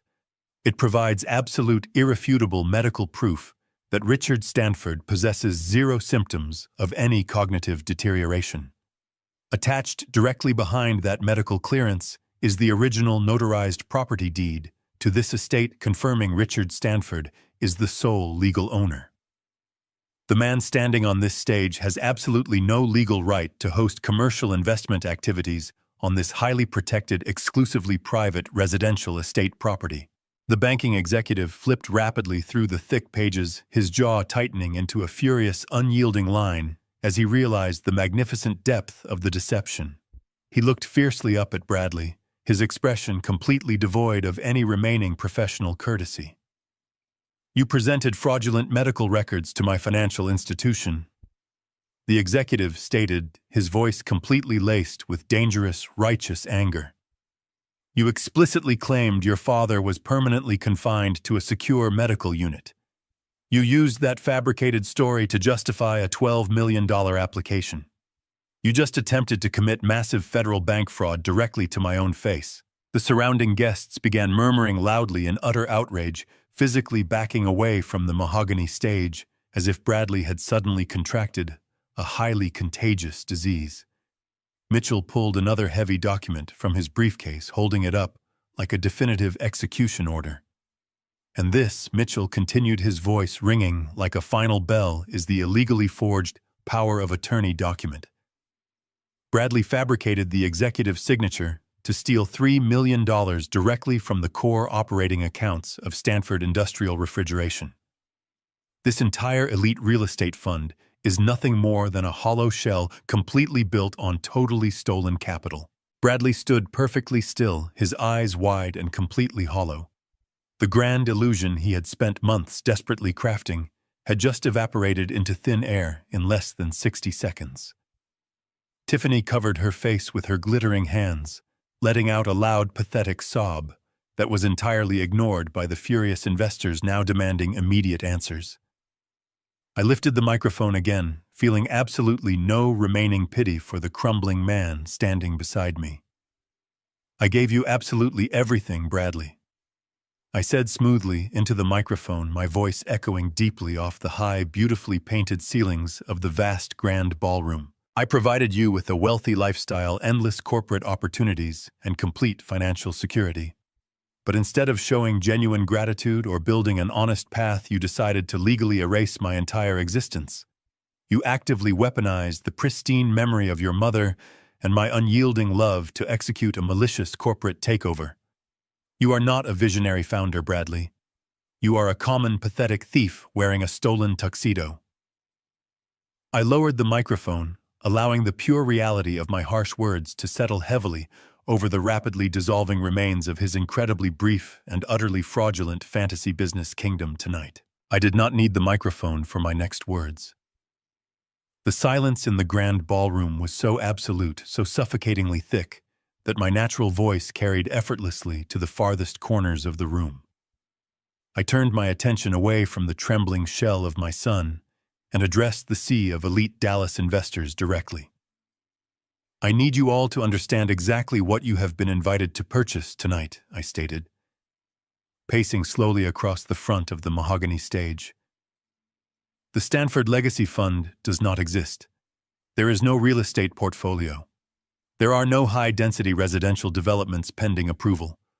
The entire foundation of this exclusive venture is built upon a single catastrophic act of criminal forgery.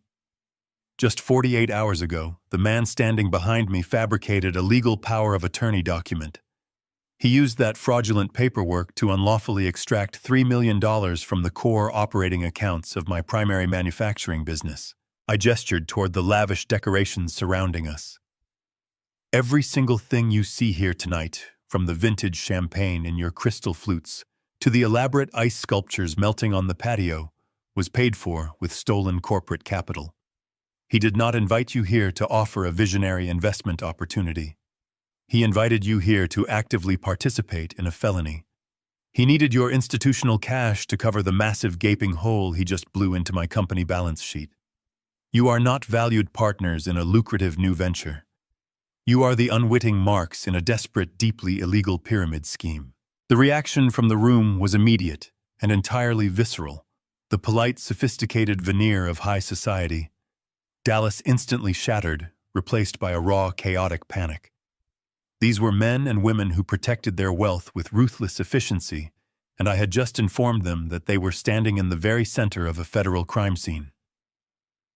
A prominent commercial real estate developer in the second row, a man who had been chatting amiably with Tiffany just 20 minutes prior, slammed his champagne flute down onto a passing waiter's silver tray with enough force to crack the delicate crystal. I wrote a check for $250,000 during the cocktail hour. The developer roared, his face purple with fury as he lunged toward the stage.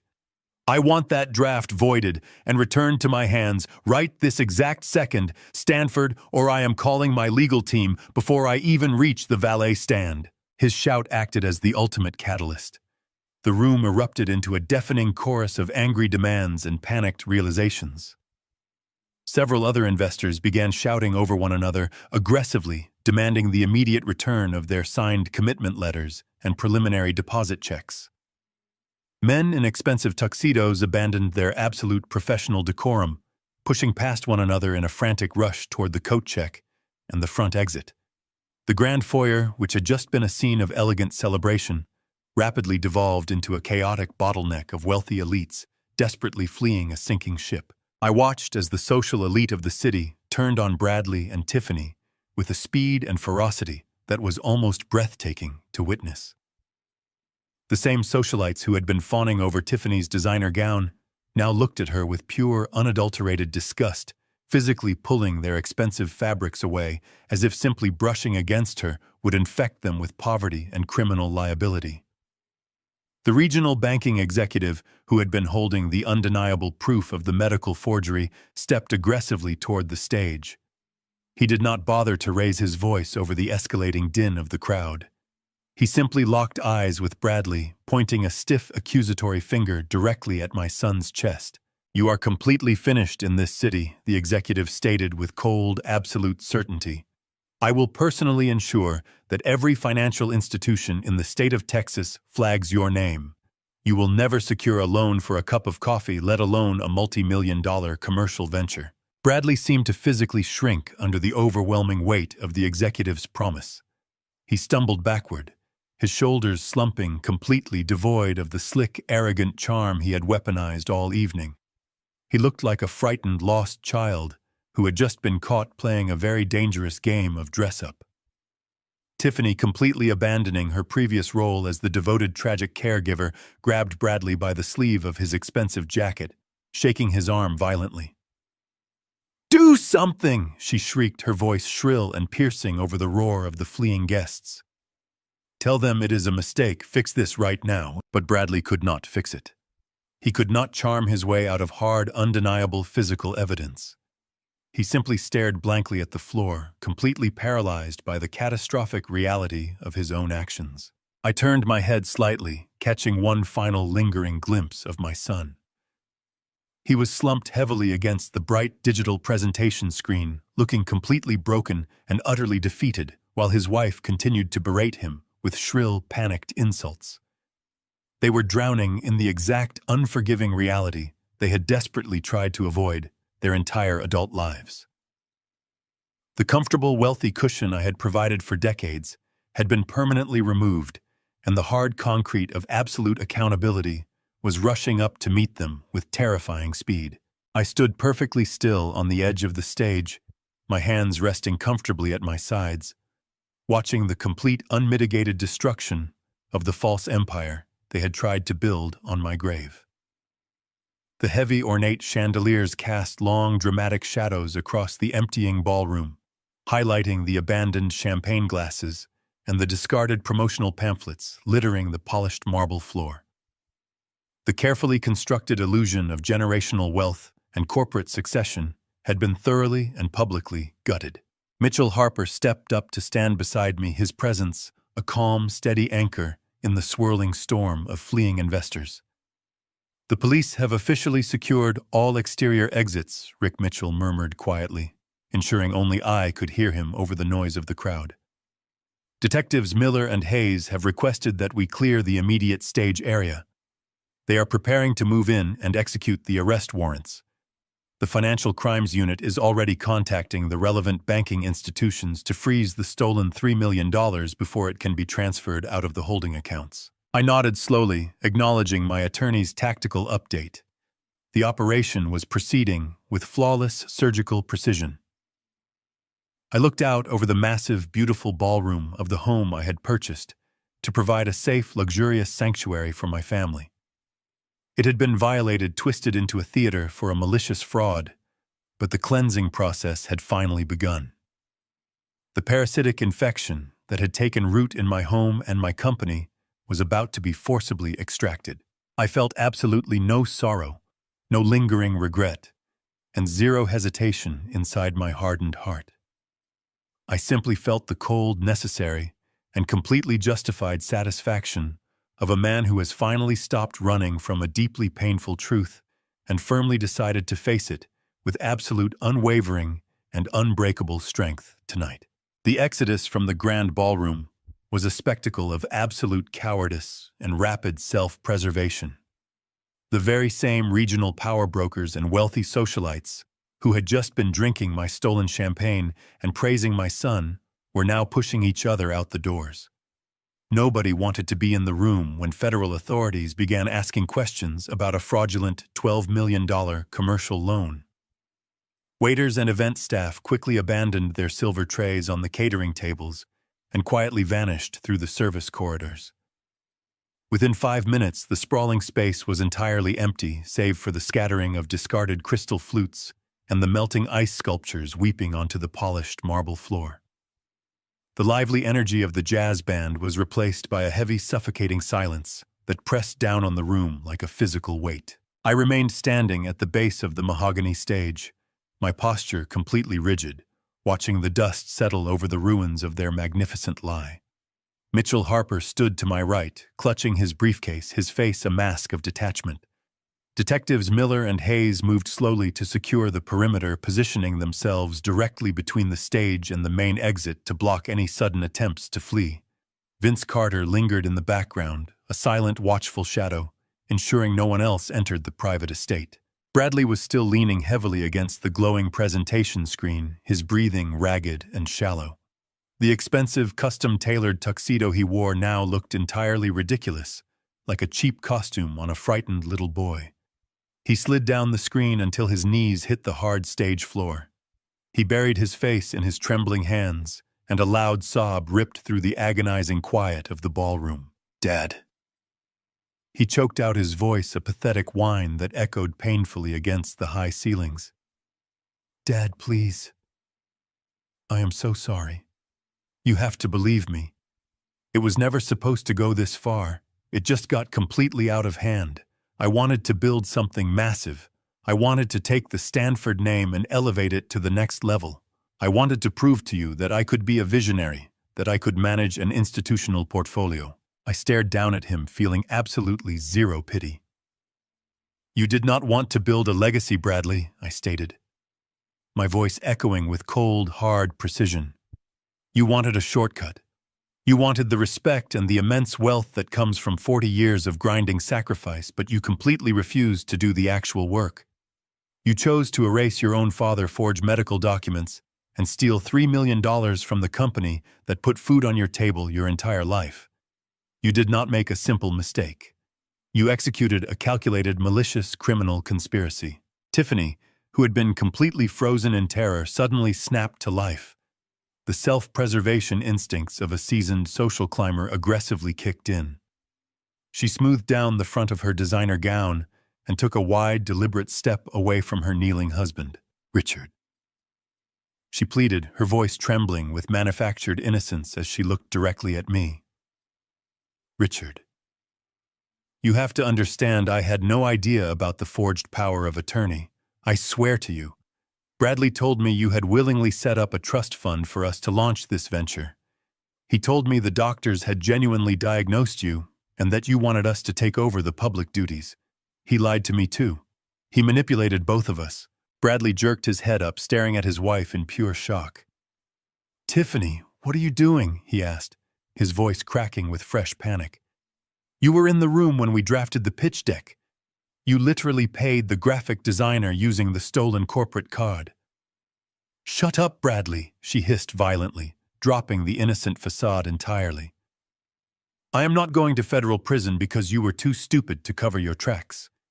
I am not losing my life because of your massive incompetence. I raised my right hand, a single motion that instantly silenced their pathetic bickering.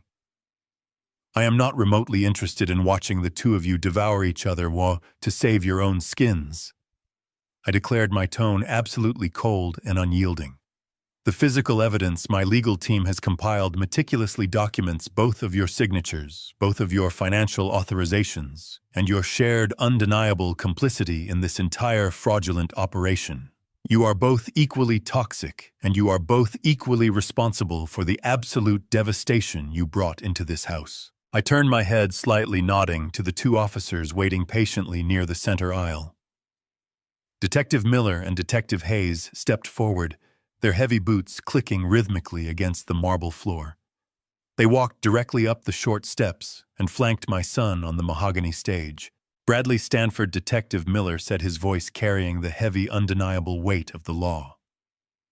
We are placing you under official arrest for grand larceny, wire fraud, and the criminal forgery of legal financial documents.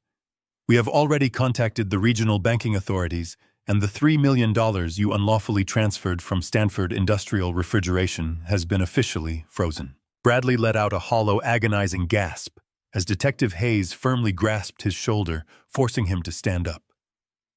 The sharp metallic click of the steel handcuffs echoing in the massive ballroom was the most satisfying sound I had heard in 3 years. Tiffany backed away, pressing herself against the far wall of the stage, her chest heaving with sheer uncontrolled panic as she watched her husband being bound like a common criminal. I stepped onto the stage, closing the final physical distance between myself and the woman who had happily plotted my institutional death. The detectives are going to escort Bradley to a secure holding cell downtown, I told her, keeping my voice low, steady, and terrifyingly calm. You are going to be thoroughly investigated, and your own arrest warrant will likely be processed within the next 48 hours. However, right now I have a very specific non-negotiable directive for you regarding this property. Tiffany stared at me, her eyes wide with absolute dread, completely unable to form a single coherent word. I am the sole verified legal owner of this Highland Park estate. I continued enunciating every single syllable with crystal clear precision. You are currently trespassing on my private property. I am giving you exactly 30 minutes to walk upstairs, pack a single suitcase of your personal clothing, and walk out of my front doors permanently. You will not touch the expensive artwork. You will not pack the designer jewelry you purchased with my corporate funds. You will take only the absolute basic necessities, and then you will disappear from my house and my life forever. But where am I supposed to go? She sobbed, completely breaking down as the magnificent, wealthy reality she had stolen finally shattered around her. I do not have any money. The credit cards are entirely frozen. I looked at her without a single ounce of genuine compassion. Your exactly 30 minutes starts right now. Tiffany did not waste another second arguing. She spun around on her high heels, nearly tripping over the hem of her expensive designer gown, and sprinted toward the grand, sweeping staircase.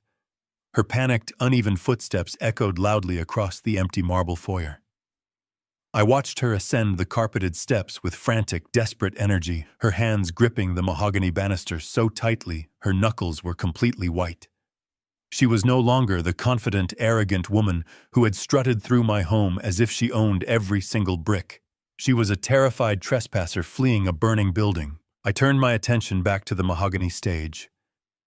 Detective Miller and Detective Hayes had efficiently secured Bradley, guiding him firmly by his elbows toward the massive open front doors. My son did not look back at me.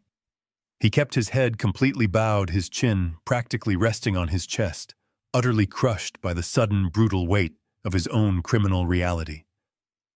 As they led him through the grand entrance and out into the biting winter air, the harsh flashing red and blue lights of the waiting police cruisers spilled across the dark foyer. The brilliant strobe effect painted the tall walls in alternating colors of absolute emergency, a harsh visual reminder of the permanent legal consequences he had recklessly brought upon himself. I watched the seasoned detectives escort him slowly down the wide stone steps, leading him directly toward a specialized group of serious investigators from the Financial Crimes Division, who were waiting very patiently near a dark sedan. They were preparing to question him extensively regarding the massive federal bank fraud and the illegally forged corporate documents he created. Mitchell walked quietly to my right side, his heavy leather briefcase now securely closed and locked. He stood with me in the absolute silence of the grand ballroom, watching the final lingering remnants of the fake gala slowly melt completely away. Vince Carter materialized seamlessly from the dim service hallway, confirming that the hired catering staff had completely vacated the premises and all exterior service doors were now securely locked from the inside. The beautiful house was finally completely ours again. The oppressive, highly manufactured energy of the event had dissipated entirely, leaving behind a cold, hollow, incredibly peaceful shell. It felt exactly like walking alone through a vast museum, long after regular hours, entirely surrounded by expensive historical artifacts that held absolutely no genuine living warmth inside them. The tense minutes slowly ticked by with an agonizing, heavy slowness. I stood perfectly motionless near the base of the grand staircase, calmly waiting for the final necessary element of this long purge to officially conclude. Precisely 28 minutes after I had issued my unwavering legal ultimatum, the heavy, distinct sound of hard-rolling luggage thumped loudly against the wooden upstairs landing.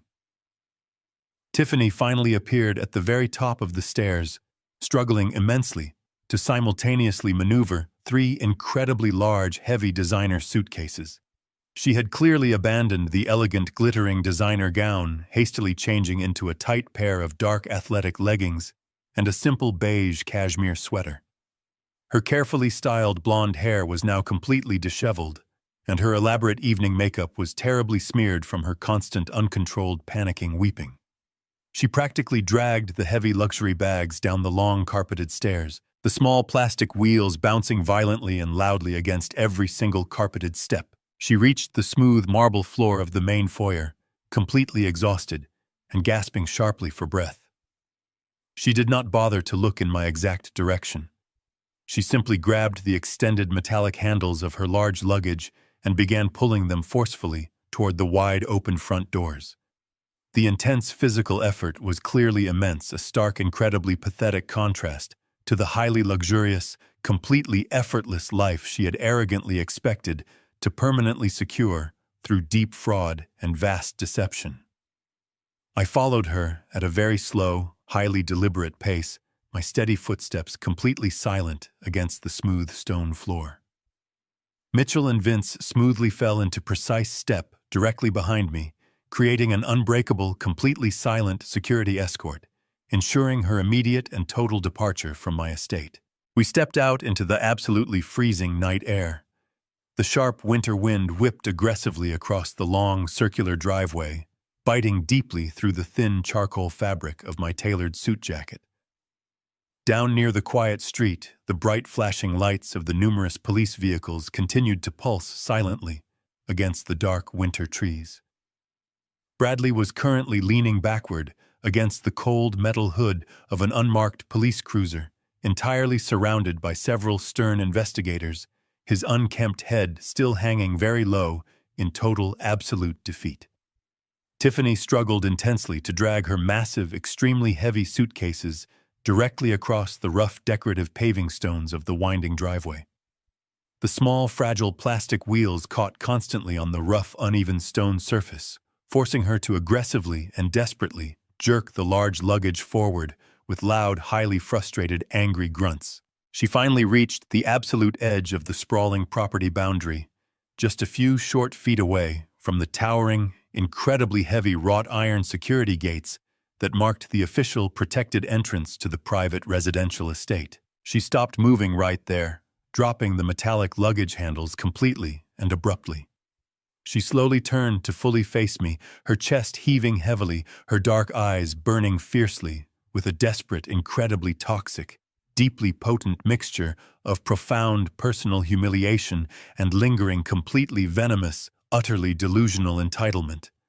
She looked directly at me, her tear-stained face contorted terribly into a deeply ugly, incredibly bitter, highly vicious sneer. "You are a completely heartless, truly unforgiving monster, Richard," she spat aggressively, her shaking voice vibrating intensely, with raw, completely unfiltered, absolutely pure malice. "You are intentionally, maliciously ruining your very own family. You are happily destroying your own living blood just to ruthlessly prove a very cruel point. You could have easily fixed this financial mess quietly, but you deliberately chose to publicly, brutally humiliate us. You are absolutely ruining your family." I stopped walking precisely 3 feet away from her, my rigid posture completely relaxed, my cold expression entirely devoid of any remaining residual emotion. I looked steadily at the desperate woman who had happily, eagerly plotted to legally lock me safely away in a highly secure medical facility so she could ruthlessly steal my entire life savings. I felt absolutely nothing for her. The deep, heavily agonizing well of profound paternal grief had completely permanently dried up, leaving behind only a solid, unyielding bedrock of unbreakable, absolute legal clarity. "You actively canceled my family at exactly 3 o'clock yesterday afternoon, Tiffany," I responded, my deep voice sounding as cold and exceptionally hard as the freezing winter pavement directly beneath our leather shoes. "When you stood in my private corporate study and happily convinced my son to sign a heavily fraudulent document that legally erased my physical existence, you completely destroyed any familial bond we ever possessed. You eagerly made your permanent choice. I am simply closing the financial account." I turned my back on her completely without waiting for a response. I raised my right hand and gestured sharply. The gates locked. The heavy iron gates slammed shut with a definitive ringing clang that resonated sharply through the crisp winter air. It was the absolute sound of ultimate finality, a physical boundary drawn between my past and my future. I stood alone in the center of the long, circular driveway for a few moments longer, watching the harsh, flashing blue and red lights fade slowly into the dark distance as the police cruisers carried my son away to face his undeniable reality. The sprawling, massively expensive estate behind me was finally completely silent.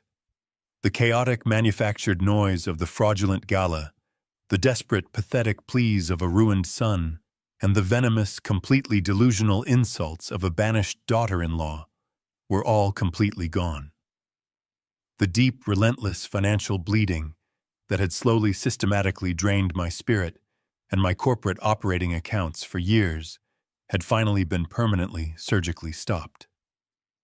I took a deep, cleansing breath of the freezing night air, feeling a profound, incredible weight lift completely off my tired shoulders. The toxic infection had been cut out. I did not stay in the Highland Park mansion. The very next morning, I instructed my legal team to immediately list the massive property for sale. The grand estate had originally been a beautiful monument to the incredible life Beverly and I had built together, but it had recently been twisted into a dark, hollow theater for a malicious fraud. I wanted absolutely nothing to do with the physical space where my own flesh and blood had so eagerly plotted my institutional demise. Instead, I quietly purchased a beautiful, understated luxury apartment in a highly secure, modern high-rise building overlooking the vibrant downtown Dallas skyline. It was a fraction of the size of my former home, but it possessed something infinitely more valuable. It offered absolute, impenetrable peace.